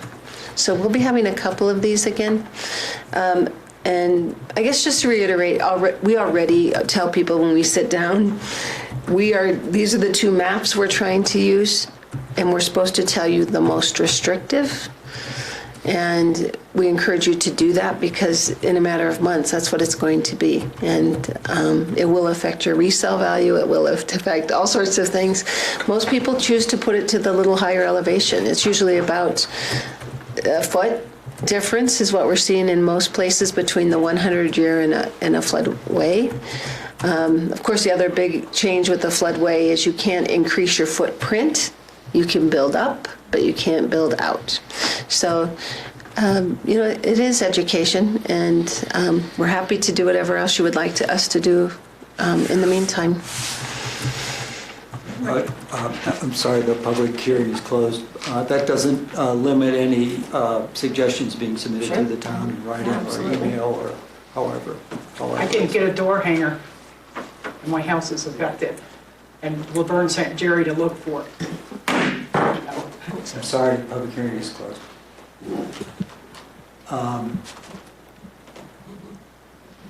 Okay, so we have the opportunity on Thursday for additional education, and I'm thinking the town has good experience with communications and what works best in various circumstances. Just build on that experience. Okay, so it's been moved and seconded. Is there additional comment? I just wanted to express that I appreciate the workshop that staff presented last month, or Whatever did, that it was, I know. Yeah. And I think it felt like it was very meaningful to the residents that attended, and so I feel like I appreciate substantial work that staff's done, and very thorough presentation to the board. Thank you. The other thing I just want to comment on is we have all have a lot more knowledge and hindsight about the value of retaining homes versus buyouts versus, all those things. So when people come in and want to do something, staff work with them the absolute best we can to do whatever their desire is to help them make it work. Just a quick clarification. When you indicate to people that the existing footprint in the floodway can't be Expanded. you can go up. Yep. You can, after that first floor, you can expand. Sure, you can cantilever. You can cantilever out, yeah. Sure. So, It's usually the small things that get to people. It's the fence. You can't And have the garage. a fence or a garage added. If it's there now, you can keep it. You just can't add on to it. And again, to reiterate what Paul said, as soon as we can get through this process and get these maps adjusted and get our bridge in, then it's going to change again. And so then we'll see where people end up. So this is a temporary, even though it's called the final firm map, once our bridge is in on 2nd Avenue, we will file this letter of map revision that will then change it again. So it's a process, and as we said, some people I've talked to that immediately following the flood chose to elevate. Now they're not even in the 100 year. Now they're in the 500 year. So they did a bunch of work and a lot of expense, and now they're out. But they say to me, it's still okay. We feel safer. So it just is the process. So it goes both ways for some people. Any additional comments or thoughts prior to the vote? If not, then I'll call for the vote. Okay, and it passes 5-0.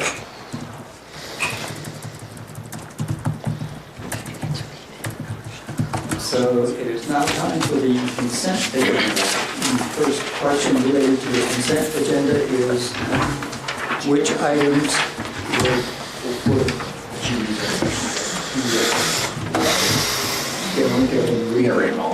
All right, consent agenda. First reading of ordinance 1074, an ordinance of the Town of Lyons, Colorado, amending the Lyons Municipal Code to authorize the town to require testing and monitoring facilities for uses of the town's wastewater services. Number 2 is the first reading of ordinance 1076, an ordinance of the Town of Lyons, Colorado, amending sections of the Lyons Municipal Code to incorporate utility code modifications. Number 3 is the first reading of ordinance 1077, an ordinance of the Town of Lyons, Colorado, amending sections of the Lyons Municipal Code regarding trees. Number 4 is Resolution 2020-08, a resolution of the Town of Lyons, Colorado, ratifying and approving the selection of Western Disposal Incorporated as the third-party hauler for the Pay-As-You-Throw program.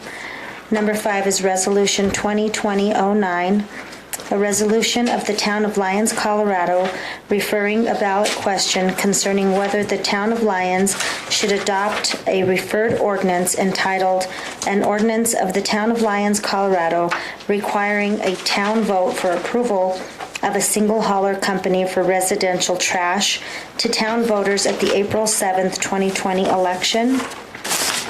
Number 6 is Resolution 2020-10, a resolution of the Town of Lyons approving a contract extension for NV5. Number 7 is Resolution 2020-11, a resolution of the Town of Lyons, Colorado, approving a contract extension for ground engineering amendment 1. Number 8 is Resolution 2020-12, a resolution of the Town of Lyons, Colorado, adopting the Town of Lyons fee schedule. Number 9 is Resolution 2020-13, a resolution of the Town of Lyons, Colorado, approving an application for an annually renewable perpetual water contract for right to use Colorado Big Thompson project water under Colorado Revised Statute 37-45-131. Number 10 is Resolution 2020-15, a resolution of the Town of Lyons, Colorado, appointing one new member to the Board of Trustees of the Lyons Regional Library District. Number 11 is Resolution 2020-19, a resolution of the Town of Lyons, Colorado, approving an application to Northern Colorado Water Conservancy District for cancellation of temporary use permits. Number 12 is Resolution 2020-17, a resolution of the Town of Lyons, Colorado, referring a ballot question concerning whether the Town of Lyons should contract with Western Disposal to provide residential trash service and whether the town should implement fees to pay for residential trash service to town voters at the April 7th, 2020 election. Number 13 is the January 6th, 2020 BOT minutes. And number 14 is the January 2020 accounts payable. Okay, so at this time then, would any board members like to remove any items from the consent agenda? Let's see, who came up first here? You can go right ahead, Mr. Browning, or Trustee Browning. No flashing red. There we go. There. Yes, I would like to remove items 4, 12, and 14. Okay, anyone? Okay, so Trustee Farrell. Yes, I'd like to remove items 1, 2, 5, and 12, which I think you said 12. Okay. So 1, 2, and 5? 1, 2, and 5. Any other removals? So far, we're removing 1, 2, 4, 5, 12, and 14. So are there any other removals? If not, then entertain a motion for approval of the remaining consent agenda. So moved. Second? Enthusiastically. Is there a second? Second. Okay. So it's been moved and seconded to approve the consent agenda. I'll call for the vote. Okay, and it passes 5-0.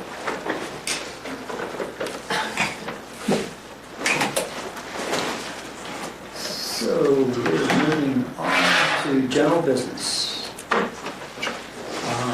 And there's a resolution, the Town of Lyons approving a mutual release and settlement agreement between the Town of Lyons, Colorado and Lyons Properties LLC.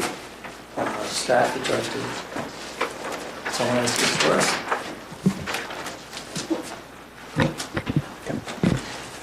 So thank you, Board of Trustees. I've included a memorandum in the agreement, in the agenda, kind of explaining the settlement agreement. But as we all know, the town commenced litigation against Lyons Properties LLC in order to secure a water share that was required to be dedicated to the town pursuant to a memorandum of agreement between Lyons Properties and the town.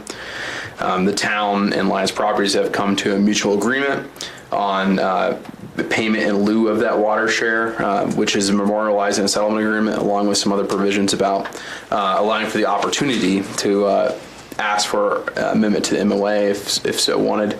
But we think this is a good resolution to the town, and it resolves the lawsuit and the dispute between Lyons Properties and the town in an amicable way.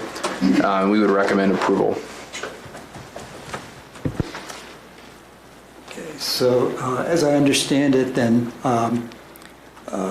this would bring an end to the legal proceedings that have been going on and would enable normalized and mutually beneficial business relationship should commence. Trustee Dry said that is correct. Right now, the town does have a hearing scheduled in this proceeding, and if the board were to approve the settlement agreement, that hearing would be vacated and the lawsuit would be dismissed via stipulation as agreed upon between town's council and the Council for Alliance Properties. Any other comments, questions for staff? Comment. Okay. On the further questions first. And I apologize for reading something, but I wanted to make sure that my words were precisely used in this instance. The lawsuit against Lions Properties was brought to enforce a contract with the town. The contract was last amended in May of 2016, so that waiting beyond May of 2019 to enforce it could have put the town's contract rights at risk under a 3-year statute of limitations period. The settlement enforces the contract. Under paragraph 45 of the contract, Lions Properties was required to dedicate 1 water share to the town. Under the settlement, the town will receive a payment that will allow it to obtain a water share. The rest of the contract remains as it was at the time of the lawsuit. The town still has the benefits it got under the contract, including easements across Lions Properties land, the right to have a water intake structure located partially on Lions Properties land, and ownership of property that forms part of Johnson Park. Lions Properties still has the benefits it got under the contract, which include access to town utilities and the use of 3 water taps and 2 water shares that are owned by the town. Like any party to an agreement with the town, Lions Properties can request at any time to modify the agreement. Should such a request be made, the town may also request modifications to benefit the town. Circumstances and economic considerations, such as the value of Colorado Big Thompson water shares, change over time, so modifying an agreement is always a possibility. If that is requested, the town will negotiate in good faith with the requesting party. There are no existing commitments to modify the Lions Properties contract, and the settlement of this lawsuit does not include any such a commitment. If a modification is requested, the guiding principle should be, number 1, what is in the town's best interest, and number 2, full disclosure to the public of any proposed terms. For now, this settlement is in the town's best interest because it enforces a contract the town entered into, and it ends a costly court proceeding. The terms are being fully disclosed to the public, and I therefore support the settlement.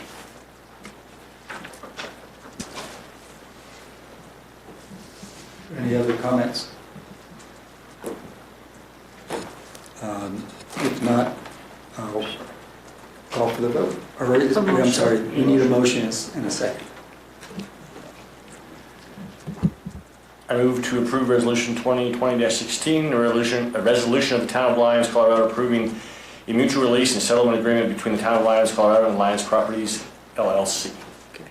Is there a second? I'll second. Okay, is there additional discussion? If not, now I'll call for the vote. Okay, and it passes 5-0. Okay, now we get to our nice long list of items removed from the consent agenda. I guess starting with number 1. Who was it that removed this? That was me. I'm just going to flip to the right page.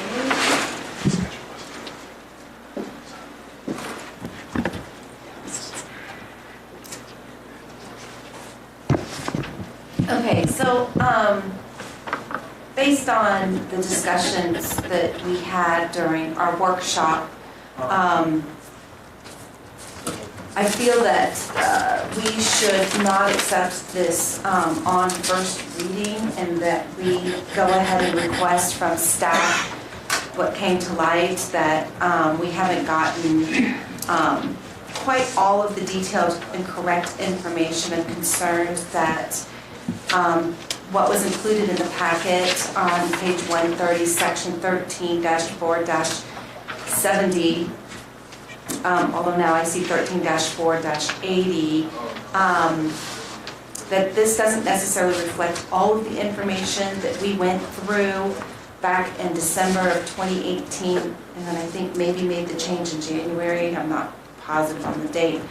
I was not able to find the correct information online for a comparison, and so I think it would be premature to make a decision on this without all of the most current information.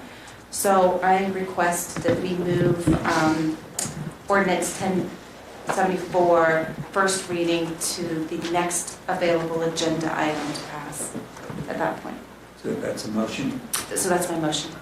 Is there a second?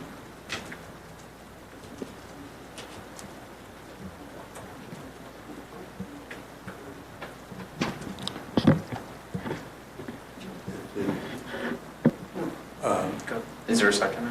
There's Dies for there's lack. not a, so it dies for lack of a second. Is there a motion to pass it as first reading? I move that we pass ordinance 1074 on first reading, basically to send it to a second reading. I'll second that. It's been moved and seconded. I do want to make a quick statement about the state of the codification of the code, and Trustee Farrell is correct that the code is incorrect online. It is not reflective of the ordinances that were passed in December of 2018, I believe, and then codified or I guess adopted in January of 2019. They were sent to the Muni Code. It looks like the Muni Code, what they did was they may have recorded one of those three ordinances that are passed in sequence over the other one. So essentially deleted all the changes that were done in the previous ordinance, even though they were numbered sequentially for a reason. But I think we can sort it out. The changes that were made in this ordinance do not affect really the changes that were made in the previous ordinance. They're additional, and rather than modifying the substance of previous ordinances. And as part of the materials for second reading, we will have the correct codification so you can see it, and staff will be sponsoring an amendment basically correcting what was in the packet for this time.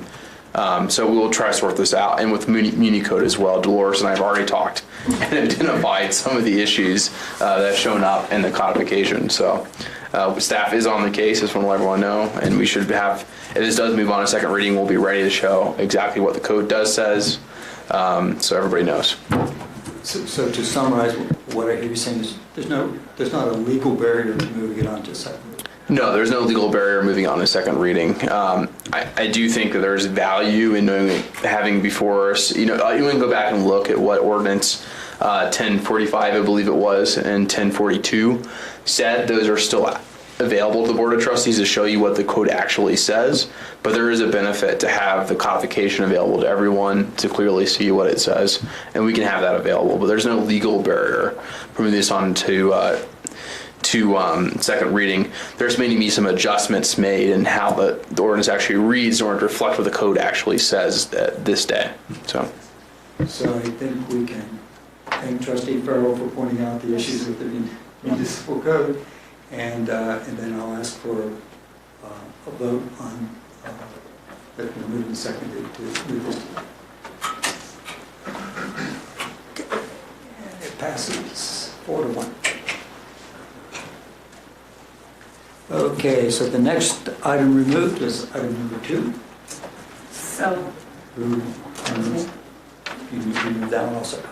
yes, so basically, on the workshop, again, I felt like we didn't get to see the red lines, so I feel that it would be really necessary to see that, so that I could have a much better understanding. And so I'm requesting again that we do not approve this on first reading, and that we move it so that we have the proper due diligence time to go through the red line. And I understand the importance of this, but I do think we have the time. That's in the form of a motion. So that's my motion is, my motion is to move this off of first reading into the next agenda item. To the next agenda. next meeting. Meeting date. I'll second that motion. Okay, so it's been moved and seconded to move item number 2 to the next agenda, next meeting agenda. And I will note that I've also discovered, looking through this agenda, that none of the red lines in any of the things we did came through. So I think that's a process in the conversion of Word to PDF on the side of the agenda software, and just a learning experience as we transition to a new clerk and so on and so forth. But I have found when I do it on my end, do the conversion, the red lines do stay. And so we will do that moving forward, so that way my red lines show up in the agenda items, so. And I was just going to ask, are we going to make the amendments to the, in addition, I thought there was a lot of discussion of making a number of amendments and changes to present. They can make that as a second motion. Well, I think, okay. I think it would not be appropriate, given the motion, to request those amendments to be made. So this is simply whether or not to hear it on first reading at this meeting.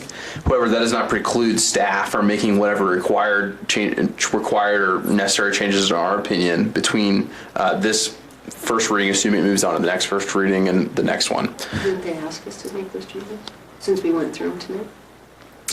I think it's understood that staff should make whatever amendments it feels necessary, consistent with tonight's discussion. I don't think it's appropriate for there to be official staff trustee direction given the posture of the ordinance at this time. Yeah, I think we shared information earlier in the day, and based on that information, you may take actions that are so it's appropriate. Okay, so it's been moved and seconded to move this item to the next agenda. I'll call for the vote, and this passes 5-0. Thank you. Good night.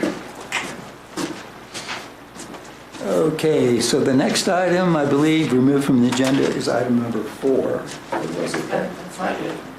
Trustee Bernard. That was on roll. Mark? Yeah, and 5. Trustee Barney? Yeah, the reason I asked to remove this item and item 12 is they're both in the last meeting, actually the last 3 meetings, there have been multiple items on the agenda relating to pay-as-you-throw and a citizen's initiative to put a ballot measure on about town-provided trash service.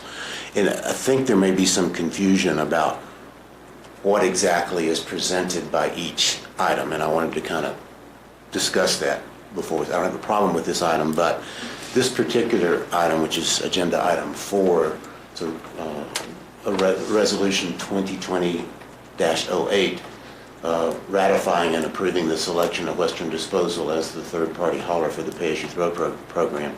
I wanted to make clear that what this resolution does is ratify a decision made at the January 6th meeting. And that decision on this particular item was a fairly simple item. It was, as I read it, whether if the town does pay-as-you-throw, and I emphasize if, and now that question is going to be decided by a citizen's vote, if a pay-as-you-throw program is implemented, simply which proposal of the two we received, Western or One Way, was the better proposal in terms of being able to implement a pay-as-you-throw program. My opinion and the opinion of the majority of the board, I think it was a 6-1 vote, was that if pay-as-you-throw goes forward, then Western was the preferred provider. That's all that this particular resolution and that particular vote on January the 6th decided. This resolution itself does not implement it. It's not a vote by the board to implement a pay-as-you-throw program. That's going to be decided by the voters if we pass the other item. It's simply, this one is pretty simple. Of the two proposals for pay-as-you-throw, if it's done, which of those was better? And the majority of the board thought that Western was better. And that's all we've got before us here. This is not itself implementing a pay-as-you-throw program. And if I may add to that, under section 2 of the ordering clauses and in subsection C, it specifically says that this selection is conditioned upon successfully approving their selection and the implementation of fee via a vote, a resolution to approve the contract, once a contract is negotiated, and then ordinance to implement the fees. So this is by no means implements the program, it just ratifies the board's previous decision.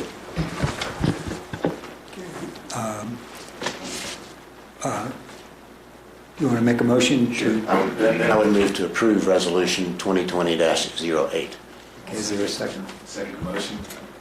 Okay. Been moved and seconded, so I'll call for the vote. And it passes 5-0. Okay, so the next item removed was item number 5. Petition. So on item number 5, this is resolution number 2020-09. Oh, sorry. Resolution 2020-09. On the third, whereas the date is wrong, the year in particular. Yep. And I kind of thought that one might be important. So Yep, that's, we could correct that. I'm assuming that's supposed to be 2020, April. 2019 is what it should be. Oh, Yeah, 2019. got Oh, it. I think it's not even, No, because the petition, petition came in 2019, but it wasn't in April. it was in April. So we can fix that date. December, the So whole yeah, thing. we can fix that date. Yeah, I don't know where that date came from, but we Okay. can fix that. That was my only request. Would you like to make a motion? So, I make an amendment that we adjust the, You can make it, actually, a motion To approve to approve it with the correction of that. of the date in the third whereas Okay. clause. thank you. So I make a motion to approve Resolution 2020-09 with the date correction on the third whereas. Yep. Is there a second? Second motion. So trustee Roberts is second. And so is there any other discussion? If not, I'll call for the vote. And it passes 5-0. Okay, so the next item is item number 12. So who would like to grab that one? I think a couple people wanted that one. So trustee Browning? I think I was the one that asked to remove that one, and for several reasons. One of which I think is pretty easy, and it relates to something that Trustee Caravas pointed out, so give him credit for the good catch on that, and that is the ballot language that's proposed in the second paragraph lists the pricing for the Page program at $18, $31, but it doesn't say $18 what? Per month. I think it's supposed to be per month, so I think we need to add Yep. that somewhere. Yep. Staff was already going to recommend that change, but we caught that afterwards. Oh yeah, we did forget to put the month piece in there. So. So that was one thing. Yep. I also had a couple of questions about things that have come up about this. Okay. This gets kind of a bit complicated. Yeah. The other citizens initiative is going to go on the ballot. One of its requirements is that any town implemented trash pickup proposal be approved by voters, and that the approval shall include basically the cost of the first year. And that, as I understand it, is why this pricing information is in the ballot question. That's correct. So far, so good. As was discussed briefly in the last couple of meetings, there is a possibility that at some point, Western, which has been designated as a preferred provider, may seek to pass through a tipping fee increase if that happens. We don't know if it's going to happen or not. And I guess my question to town attorney is, and maybe this is something we just can't answer yet, is if that happens during the first year, is that something that can really be done with this cost information in the ballot measure? I don't know for sure because of the way this initiative is written, but I would think that in order to best comply with the intent of that initiative, whatever the cost of the first year, it should be in this question if we intend to comply with it, assuming the citizen petition initiative passes. And so hypothetically, if a tipping fee increase were to occur, and it would increase these prices, I don't think the town could pass those on until the second year. So we still haven't, the town staff has been authorized to negotiate a contract with Western, so that's something that the town staff may need to Consider as address part, with yeah. Western in the contract negotiations. Correct. Okay. A second, also fee-related question.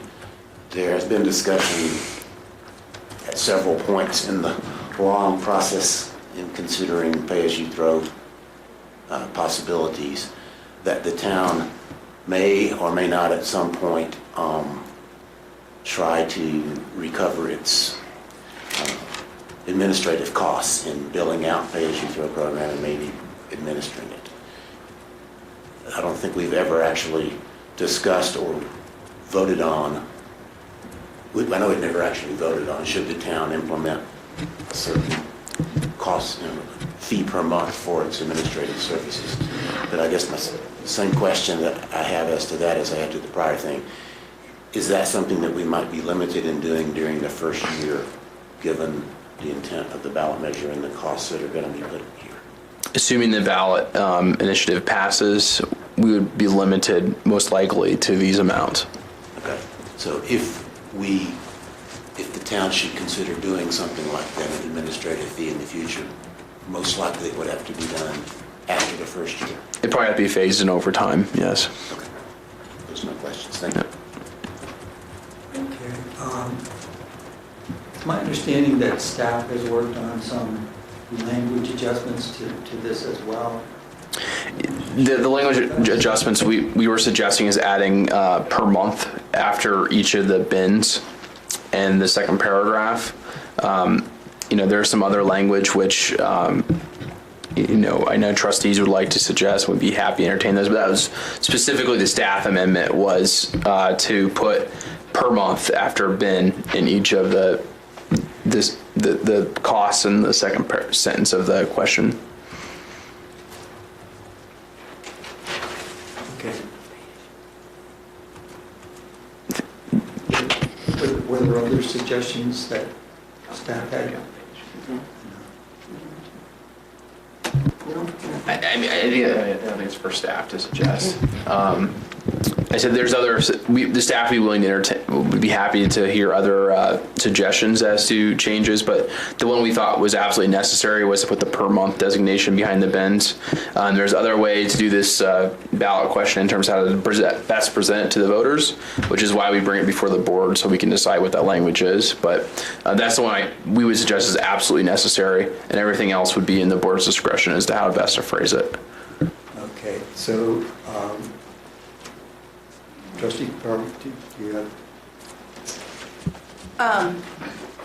So on behalf of the mayor, she had shared with me a suggestion that actually might kind of clean this up a little bit. Well, because one question was, can you really have two sentences, basically? Yeah, so you can. Okay. That is different from statewide elections, but for municipal elections, you are permitted to have multiple sentences and multiple subjects in one ballot question. That is unique to local elections, but that is something we can do. When I was, full disclosure, while I was drafting a lot of these ballot questions, I had to do a lot of them this week, or last week, I should say. Many of the municipal questions were many sentences long, or many different separate subparts. Okay. And so there's different ways to do this, but if you'd like to make it one sentence, that's certainly within the board's discretion. Okay. I didn't make a photocopy of this to share it, but I will read it. So I need to make this as a motion first, don't I? Or do I? Yeah, It should be a motion.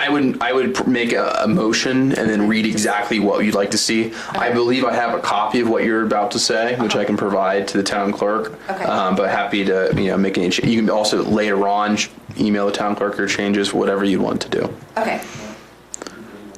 No, there's no motion. There's no motion on the floor, so this would be the main motion. Yeah. Oh, so we should make it. So you can either make a motion as you can make it as amended, or just make the motion to pass it vanilla. I mean that's. So your motion was to add bin and month? That was ours. Or that was yours? That was ours. We haven't made it yet. Staff should adopt. Motion, you can do yours as an amendment. amendment? Yep. That's what. Or she could call for passage of resolution 2017 with this change. Is that- Okay, yeah, that's the one way you could do it. Okay.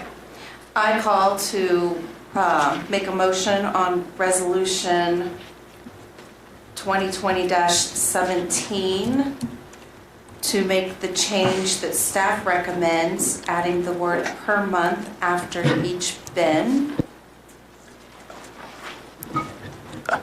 Trustee Farrell, if I may, I think it would be best to read off whatever language you want, Okay. and then we can put in the staff amendment afterwards. All right. So I'm going to propose that we make the following change to the language of the question. Pass the resolution as amended, and here's my language, you know. Yeah. Pass the resolution as amended, and here's my language. Shall the Town of Lyons, Colorado be authorized to contract with Western Disposal, Inc. to provide residential waste services? And if yes, shall the Town of Lyons implement fees to pay for services provided by Western Disposal Incorporated, which will include weekly curbside trash pickup, bi-weekly curbside compost, yard waste pickup, and bi-weekly curbside recycle pickup, costing in the first year $18 for a 32-gallon trash bin with a 32-gallon compost bin and a 96-gallon recyclable bin, or $31 for a 64-gallon trash bin with a 32-gallon compost bin and a 96-gallon recyclable bin, or $45 for a 96-gallon trash bin with a 32-gallon compost bin and a 96-gallon recycle bin. Is that last one $45 or $44? 44. Okay.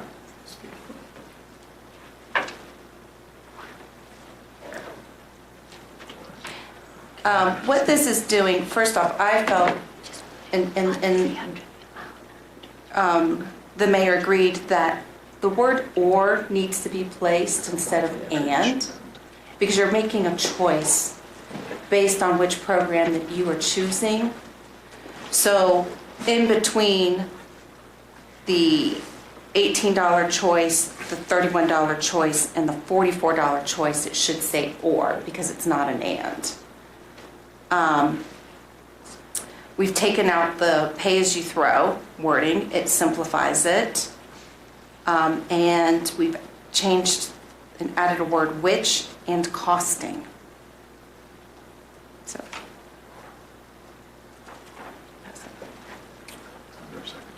Okay, so that was in the form of a motion. Would anyone care to second that, and then we can have a discussion?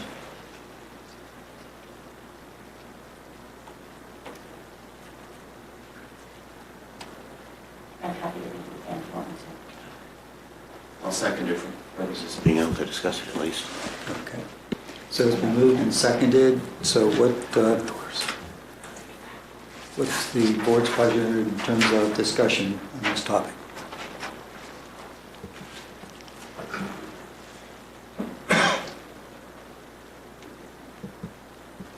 I just wanted to know what was the thought behind taking out the phrase "pay as you throw," because it seems like that's how this has been branded from the beginning. I think it really is actually, in this particular case, at this point, not adding a specific value, because we're giving them very much the idea of exactly what you're buying and how much it costs. Mm-hmm. And the initiative, that's the citizen initiative, has nothing to mention pay as you throw. And so I think from simplifying this down to being much more concise, then those extra words are not necessary for this. No, I agree that they're not necessary. I guess I wanted to, maybe we just go ahead and make it clear that we're not trying to hide anything by taking out the sort of the branding, because No, I don't think so either. To me, it seemed a little bit unnecessary to use the phrase "pay as you throw," because there's no option we considered that was different from paying more for throwing away more. So I don't disagree with you on substance, just thought we should explore why. Does the petition ordinance, does it call it single hauler? I think that's what it, or is that? I have to look back, I'm sorry. On this, in the language, That the petition, I don't think it gives it a title. I believe it calls it single hauler in the title of the ordinance, but it doesn't actually mention it in the ordinance body itself. If I'm trying to find it also. Okay, yeah. Well, it's in the title. In the title, but it's not in the body itself. The title of our resolution or the title of the title of the ordinance as they present it to the town. ordinance, but not even in nothing in the ballot language. Let me check that real quick. While you're checking, can we get a written copy of what she read? I think that I'd like to. you want to see it? Yes. Can we scan it? Yeah. I mean, just single hauler is a more precise sort of phrase to brand this service in the first place, I think. Not that really matters too much. Again, I don't know that really at this point is necessary because we are being very specific to Western Disposal. Yes.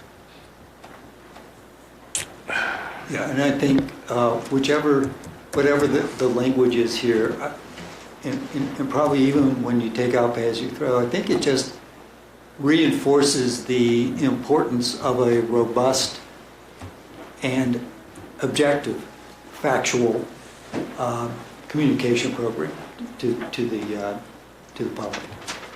And I mean, really will have to be quite robust, I believe, so that people have a clear and factual understanding of what we're talking about. So two things. First, to answer the question, there is no reference to single hauler or pay as you throw in the ballot question for the citizen initiative. And we have asked that the citizen petitioners provide feedback on the ballot question, and they didn't have any. Second, concerning outreach and public education, it's important to remember that there are very clear rules on how to do this pursuant to the Fair Campaign Practices Act. And so please consult with me before deciding to engage in this. But the board can't, once this passes, the board cannot do so as a board. It can only do beyond a simple, basically pro-con sheet, which is factually accurate. It can only do so as individuals. And so you as individuals, individual capacity, clearly stating your operating your individual capacity may advocate on behalf of any initiative you want to. But we just got to be very clear about the lines of that we must basically follow under the Fair Campaign Practices Act. So just a note of caution about that. But, does that, as long as it is objective and factual, can it be repetitive and frequent and in many places? The board can do a pro-con sheet that's factual and does not take a position. And we can publish that as many times as you want. But we'd be very clear about how that's constructed and what it says. Beyond that, you as in your individual capacity may go and scream from the mountaintops on top Steamboat Mountain about how much you love this program, so long as you make it clear that I'm acting as Brandon Dittman and not town attorney. So, how will that pro-con sheet be developed? We'd probably want to workshop it. It's going to have a lot of legal review before it's adopted, if that's what you want to do. And I think that's part of a different discussion. But it's going to have a lot of legal review. So. Okay, so everybody has the language now?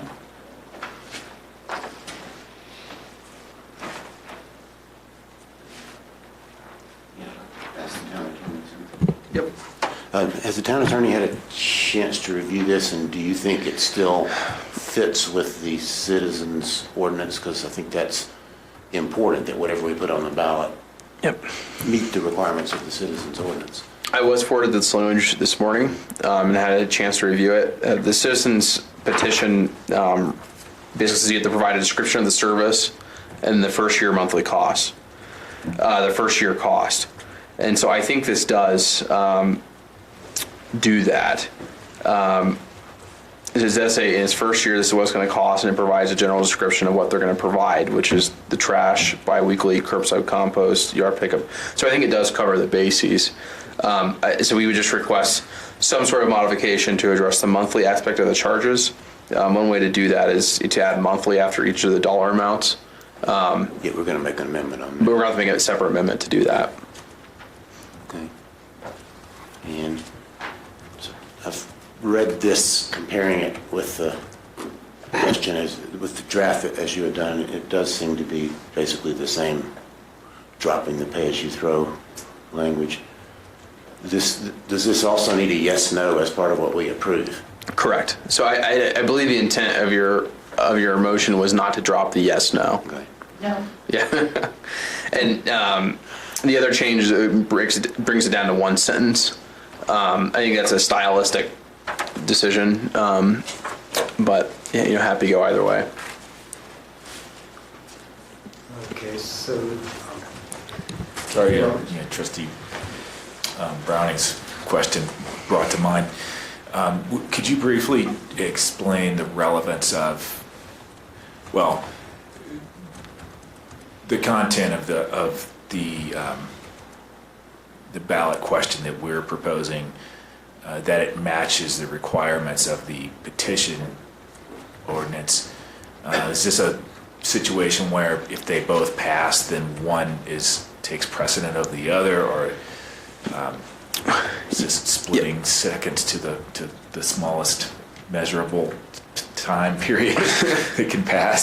So the significance is if the citizens petition language passes, then the town cannot provide the services unless it meets the requirements of that ordinance. And so the idea is that we put them both on at the same time. If they both pass, then the town would be permitted to move forward with single payer trash services. Obviously, if this does not pass, then we would not be permitted to have the trash service. But so the permutations of this, I guess, is that theirs fails, ours passes, we're allowed to do it. They both pass, we're allowed to do it. And if theirs passes and ours fails, we're not allowed to do it.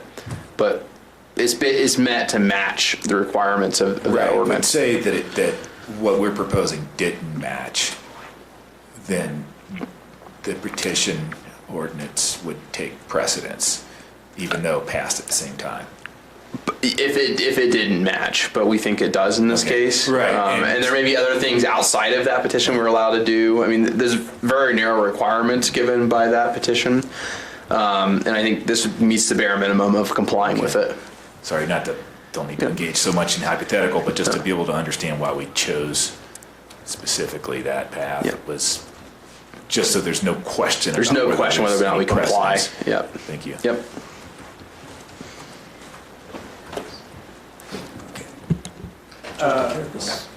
To clarify the bi-weekly, depending on dictionaries, bi-weekly has two meanings. So It's every other week. I know, but different dictionaries, so I don't. It could be twice a week. Are we Yeah. going to describe it better on the,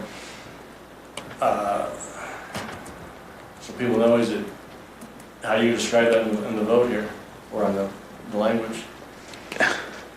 26 times a year. But it doesn't say it, because different dictionaries have it, there's two different meanings. Bi-weekly could be twice a week, or it could be twice. It's true. Every 2 weeks, so which Twice way a are we month. going? And how do we- Twice a month. Twice a month. So how do we clarify that in here? I think we we take. can run into trouble with twice a month because of the months that have 5 weeks. Every other. Every other week. Every other week, or, Yeah, I would request a separate amendment, but I think okay. every other week, which shall include to include weekly curbside trash pickup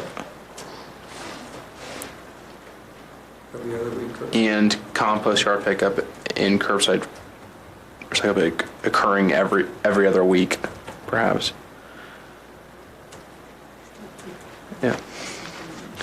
We can also break and try to come up with language, and it's an option too. Or you said, yeah, and curbside recycle pickup every 2 weeks. Yeah, something along those lines. Or every other week, yeah. Occurring once every 2 weeks. Okay, but we have a motion on the floor right now. Correct, so we have to amend it. And so somebody would have to introduce an additional amendment? We need two, one to fix the monthly problem of the fees, and then two to fix the problem of the how often it occurs. So we want to do the monthly one first because it's in effect an amendment to the amendment, right? Yep. Okay, so would anyone like to offer a motion related to the bi-weekly question?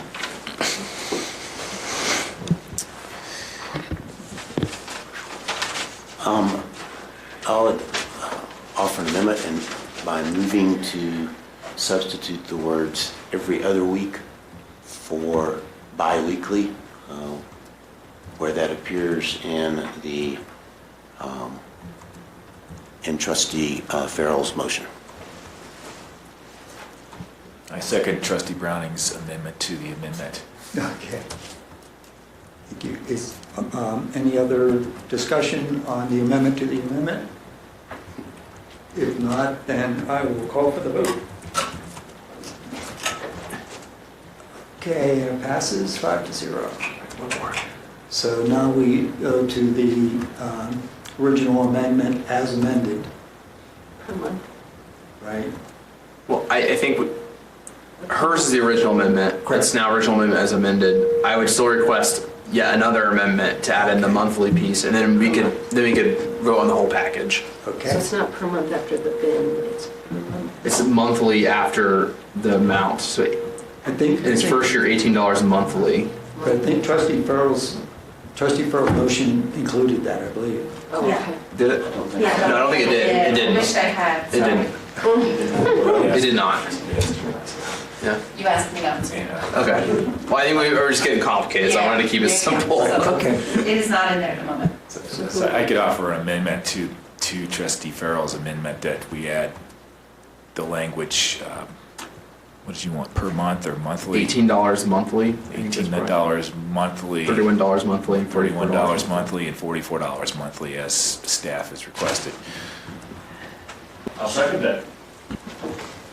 Okay, is there any discussion on this amendment? If not, call for the vote. And it passes 5-0. So then her overall Now motion. we're to the point of the original amendment. The original motion, unless there's, yeah. The original motion as made by Trustee Farrell. And seconded by Trustee Bradley. Unless there's other amendments. Right. Well, I was going to ask for if there's any additional discussion or amendments. Yeah, no further amendments, thank goodness, but a little bit of discussion along the same lines of the other thing that was pulled from the consent agenda. Once again, we voted at our prior meeting to put a proposition on the ballot of this nature, with shorthand pay as you throw, even though those words are no longer in it. That vote was taken at the last meeting. It was approved 6-1. I happened to be the one, not the first time that's happened, probably not the last. So that the decision to put this on the ballot was made at the last meeting. All that is in front of us here tonight is what's the best language for putting that decision in front of the voters. We're really just voting on the language here. And even though I was not in favor of putting this on the ballot, I think once a majority of the board votes to do a certain thing, every board member should try to implement that the best way possible. And I think that this language, either the town attorney's proposal or the substitute proposal that Trustee Farrell has offered, do both comply with the citizens' petition if it passes and provide a clear indication to voters of what they're being asked to approve. So for that reason, I support the amendment. Are there any other comments or questions? If not, then I will call for the vote on Trustee Burrow's motion. And it passes 5-0.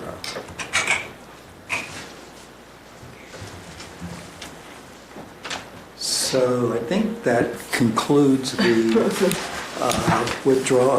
the items withdrawn from the consent agenda. Oh, number 14, I apologize.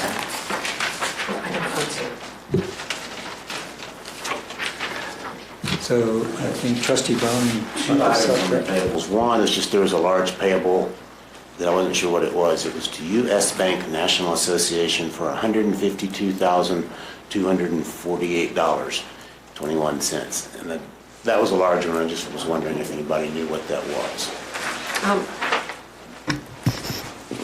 Finance Director Johnson just left, but I believe that is a bond payment. I was guessing that, but I wasn't. Yes, and if it's not, I will definitely follow up with you, the group. And then my second question, which I was going to try to ask anyway, is we got handed out tonight, if I can find it, an additional accounts payable list. And one item on it is to Municode for $791. Is Municode the company that does our... Codifies, yes. I would just suggest it might be appropriate to hold off on paying that until we get the multiple problems that have happened in our updating of our online code taken care of. Sure. Yes, that seems appropriate. Yes. It's a definite problem, and we're going to be working hard on trying to fix it, try to untangle the mess that's been created.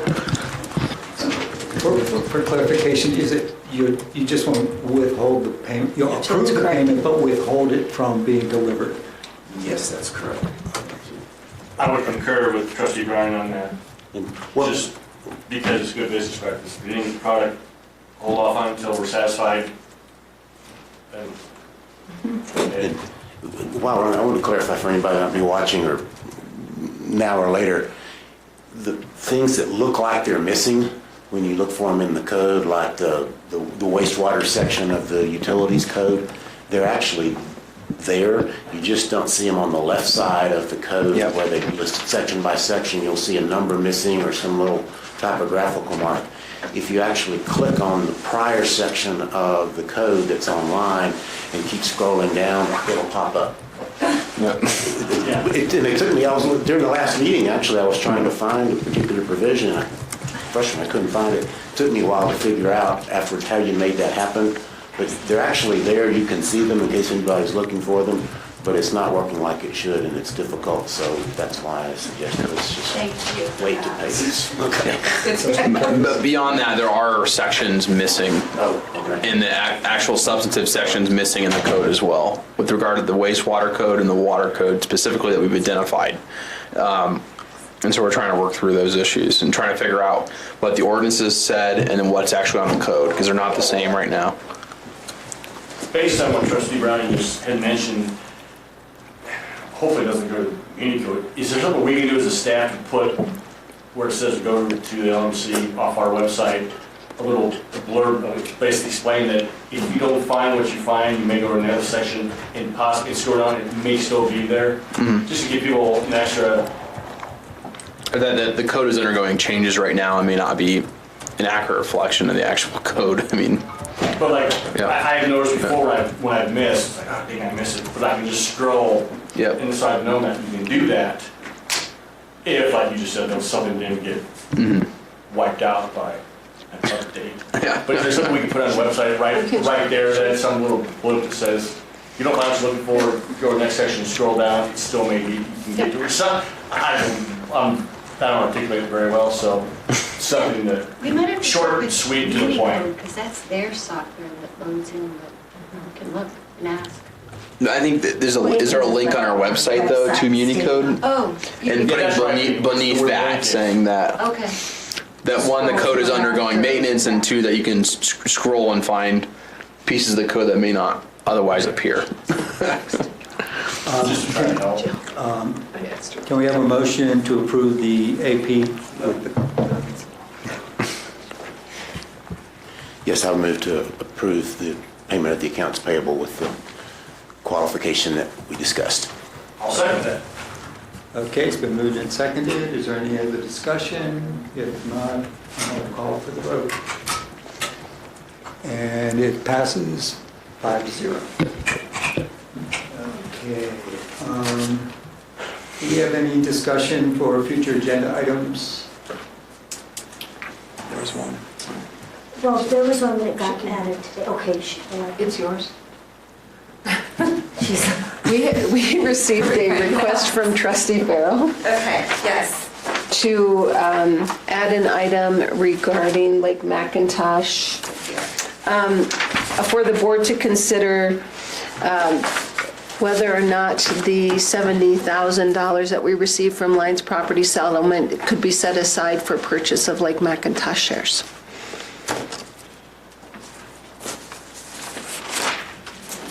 So that's a future one. Yeah, it's not on the agenda, so we really can't discuss it tonight. No, it's just whether or not you are wanting to put it on the agenda. Right.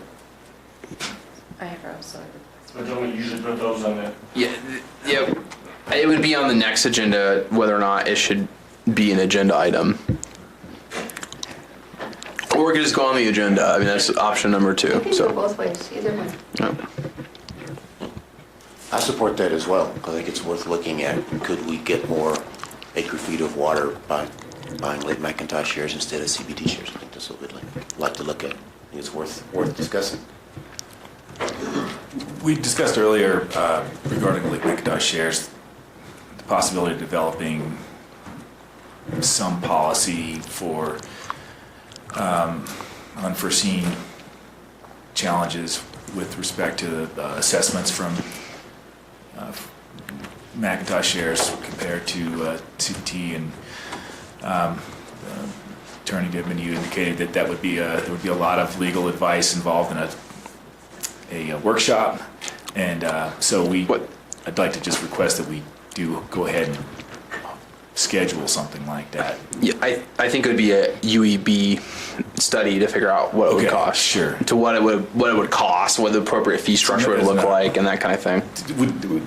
Are you indicating that we would need to schedule some discussion to? You just direct the UEB to pursue. pursue. Okay. Yep. And are we sort of doing what we have in the past done during our administrator trustee reports, the other reports? That's next. Yeah. That's next. But I mean, you called for us to request feature. Well, It was listed. Yeah, it's on the agenda. So I mean, so really, it's only ones that are already noticed. It should be done. Okay. And so, but I think this is along the same lines. So we can bring it back up during trustee reports if you want. But I think the direction is that you'd like to see Is they there go to interest in UEB. talking about it? Yep. And are there any others at this time? If not, move on to the trustee reports. And Trustee Roberts, since your mic is already on. Sure, thanks.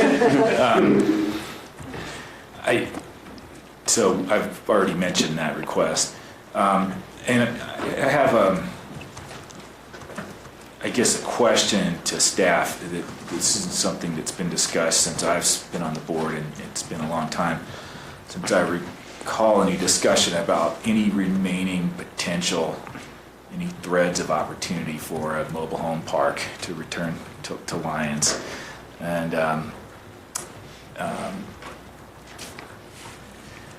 remembering the percentage of our housing that was lost in the flood that was mobile homes.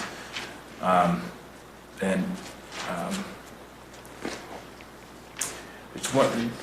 wonder where we're at. Has there been any discussion, any identified opportunities, like hybrid mobile home owners, hybrid ownership with a private investor? Or is any property that's identified that's still really a rational option to consider? I have really not heard of anyone recently interested in mobile home park development. We have had a couple inquiries about tiny homes, permanent tiny homes, as a replacement, but of course that doesn't replace for a family, just a single or double usually. I've not had any other inquiries. I think that maybe what spurred my thought here is just that having attended the meeting about the hotel feasibility study, I wonder if there's any mobile home park feasibility study opportunities of any type. I mean, I just sort of feel like that it's something that's that is an Housing study important feasibility. You know, the last housing feasibility study was conducted immediately following the flood. Right. It was in 2014, early 2014, so we haven't had one in 6 years. It actually coincides with something I've been thinking about, so. Yes, this is an important loss that it seems like we haven't put a punctuation on that discussion, really, and I don't think it's appropriate to yet if we haven't, as you say, you know, really, if we haven't done a study in 6 years, and if we, I think haven't demonstrated that we've exhausted all rational possibilities. It's just my opinion from what I could see at the moment. Okay, and on January 15th, the Economic Vitality Commission meeting was held here, and we reviewed the hotel feasibility study, and I believe, Dory, you had indicated what I saw was that there was everyone was very, very pleased with much of the study. Maybe I had a minority criticism of just that it seemed that the sites that were identified wasn't a real clear set of criteria or that coincided with which sites were identified and versus ones that seemed maybe more obvious. But I don't know that we have opportunity to revisit that, but it is, I believe, Trustee Drystad has sort of pointed out that this is a pro forma study, and I looked that up to try to better educate myself on what that means to us. But I did wish that we looked a little closer at sites like the Farmette, which would include all of the adjacent properties that have in the past been clearly identified as commercial development options, and I don't think that those options are dead today. So that was my point of view on the meeting, but I'm glad we did buy that study and engage in it, and I look forward to seeing it helping us in some way. That's all I had. Thank you.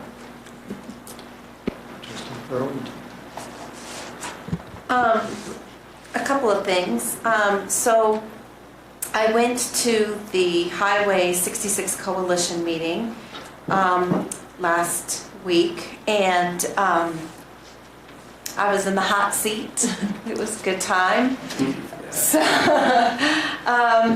So you know, there's some unhappiness with us, and the fact that it really comes down to being upset that we want to split into 2 voting blocks, and so Weld County is not happy with that, and they feel that it's really divisive, and so mainly I think it's an emotional response to the fact that we have not been engaged in the 3-year process, and now we're coming in and asking for a change. Boulder County is neutral on the idea, and Longmont is perfectly fine with it. So we're going to have a meeting with Boulder County and Longmont to kind of mediate a little bit, and then go back on the 14th, Valentine's Day, yay, hot seat. And go from there. They really wanted me to sign right on the spot because they were so happy that I was there, and of course I said I can't sign any kind of an IGA. So anyway, so it was very interesting. I knew it was going to be awkward, but it was more awkward than I expected. That's okay. So I want to also, we'll just move on from that. Happy to talk about that with anyone in detail if you'd like more closely. Okay, so I had announced that the Lions Arts and Humanities Commission was going to do kind of an honorarium for Larry Cohen. And it's not easy to see, but I'm going to show it to you. But basically, they've put together kind of a promo calendar, and I'll be sure to email it to you so that you can see it better.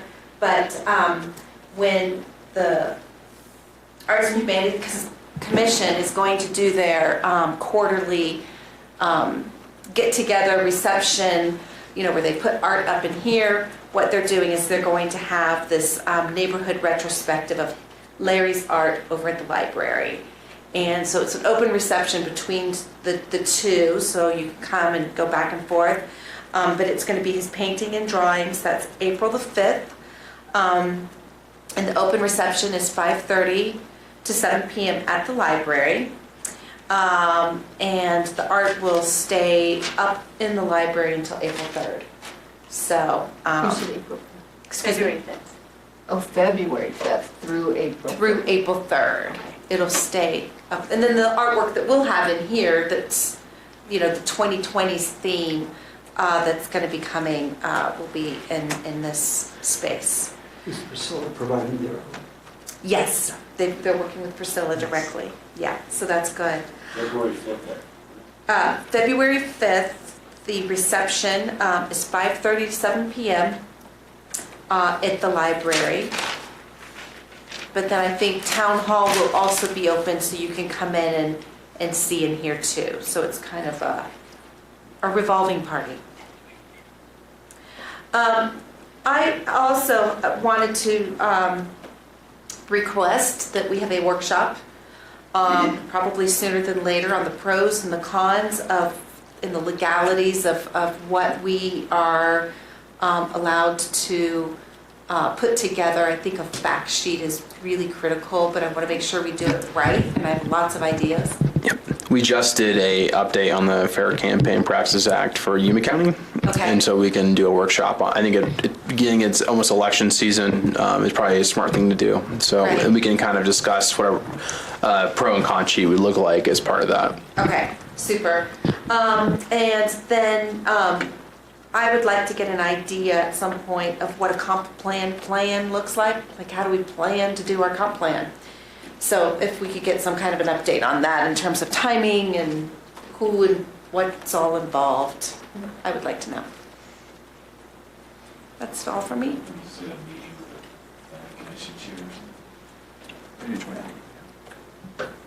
Trustee Bryan? The SFC met on January the 9th. They had kind of a general discussion of the votes that the board had taken earlier in the week about pay-as-you-throw proposals. They discussed at considerable length the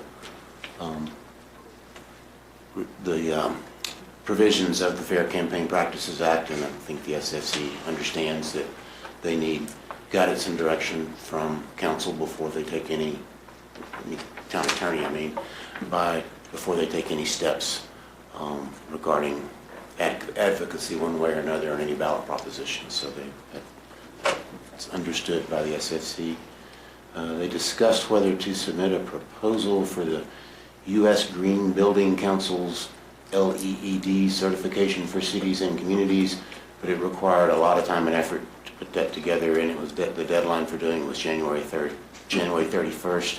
So they opted not to pursue that this year. They may take another look at it in the future.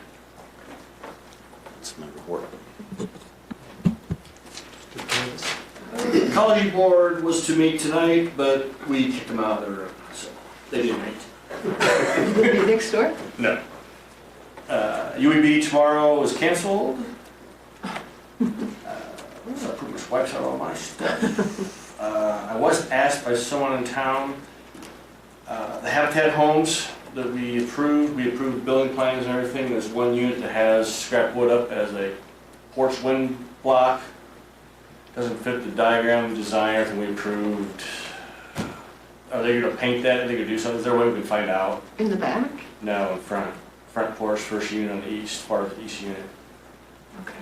I can check into that. Yeah, It'd be a code enforcement thing. Yeah, I don't know. There's a couple people asked me. Okay. Just to make sure we're. I've worked on that porch, and it's gonna look like the other porches when it's done, if that answers the The question. one that's lit furthest east unit that has the OSB. Oh, the one? Yeah. Something been changed since it was finished. Yeah, it was added. Oh, I see. Yes. We do a solid break, not painted, just scrap wood. So it doesn't fit kind of what we planned, what we approved, so, I don't know. There's probably a long-term plan of Habitat, maybe just find out real quick on this, so we can, so, yep, take care of it.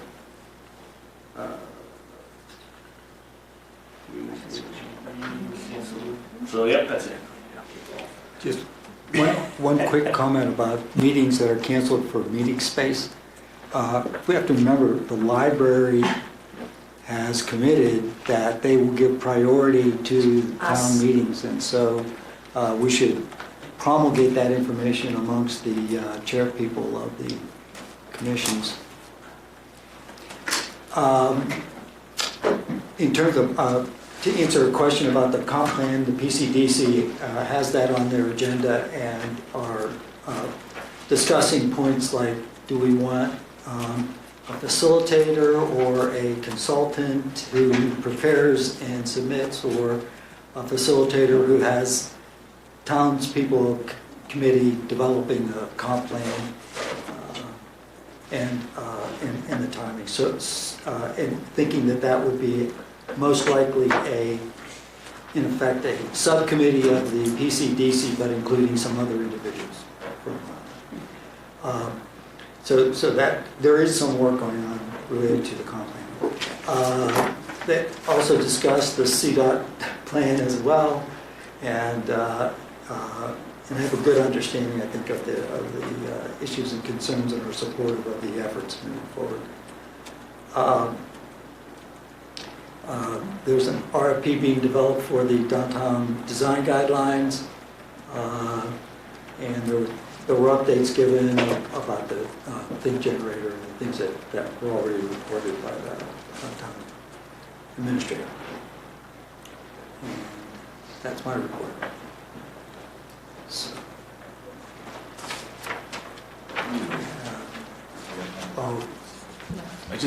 Would it be appropriate to ask a few more questions about Trustee Farrell's CDOT meeting? Oh, is that okay? Are we allowed to ask more questions? Sure. Go right ahead. Yeah, I mean, it's a substantial issue for us. It's not clear to me why they're upset, but thinking from the perspective of my perspective, there was a lot of surprises for us, and we could sort of identify why perhaps that we didn't know. For example, that the plan was going to extend to McConnell Drive, but I guess I ask, do they get it that we had a flood? And I suppose they did too, maybe in Platteville. It seems also to me that it would be in everyone's, best interest, or just more efficient for everyone to not have to say, if you're in Platteville, educate yourself about what Lions wants to do so that you can participate well-informed. It seems like they would appreciate that it's easier to not have to go there. I don't know. Can you just report how? So, right, yeah. So when I was there,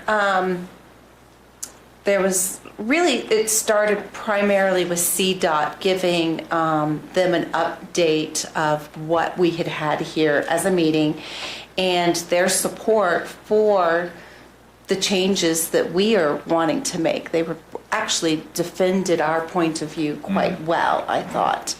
But primarily, Weld County is mostly upset because of the fact that they've put in 3 years of work on this, and we really haven't. So much of it was out there, so we didn't participate quite as much.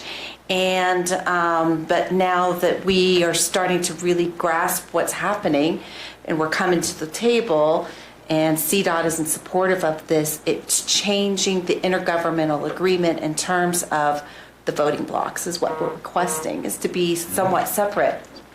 And I think what they're going through is an emotional reaction. I don't think there is a finite something in particular that messes up their plans.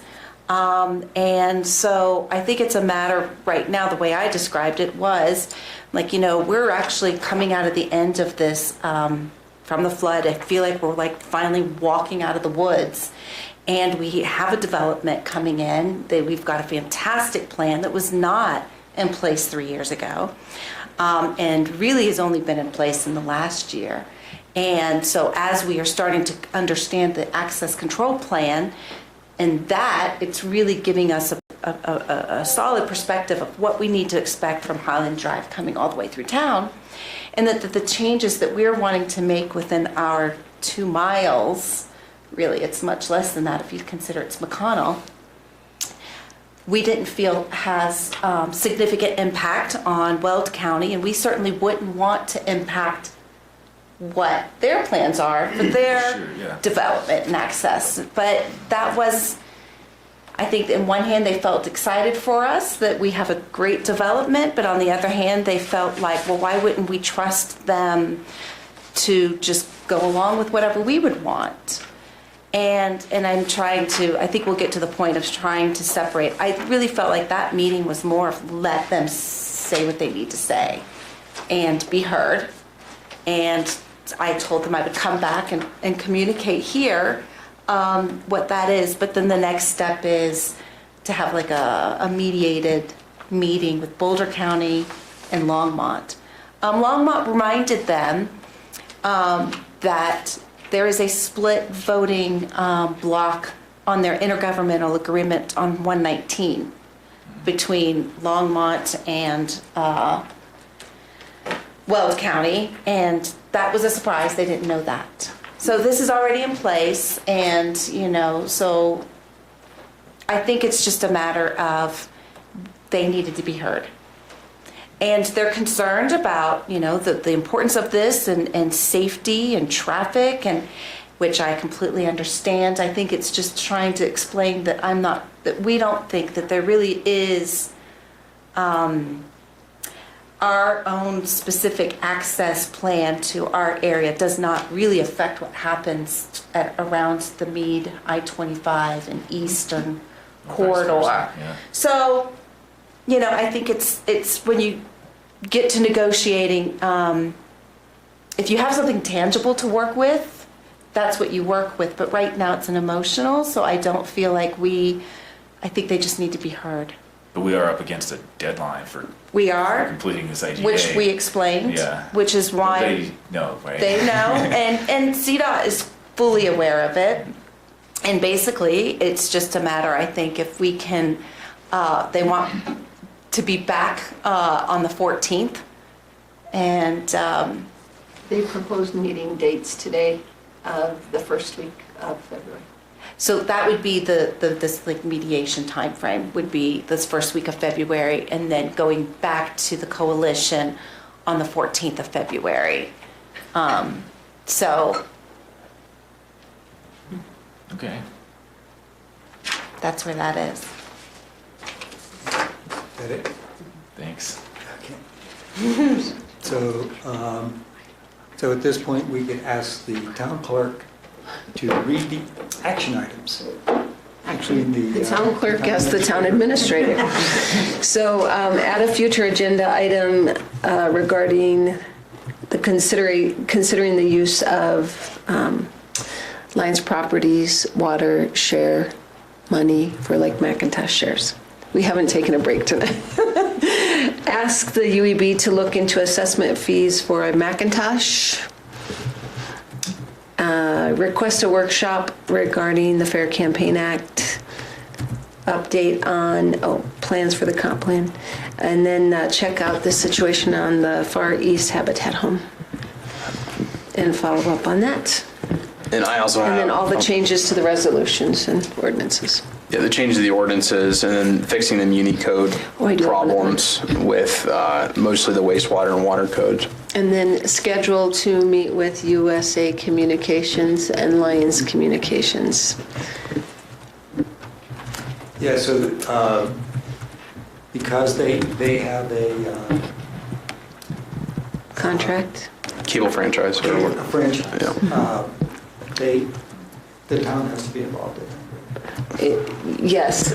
There's an Except in assignment this- provision in the cable franchise, and we'll have to evaluate depending on the situation of the transfer exactly, whether or not they have to go through approval from the town board or not. It depends on how exactly the transaction is being accomplished. But it may be that the next meeting we have a resolution approving the transfer. Okay. I'll entertain a motion for adjournment. So moved. Second. Second. In favor, say aye. Aye. 10 o'clock on the nose. Way to go. That's punctual.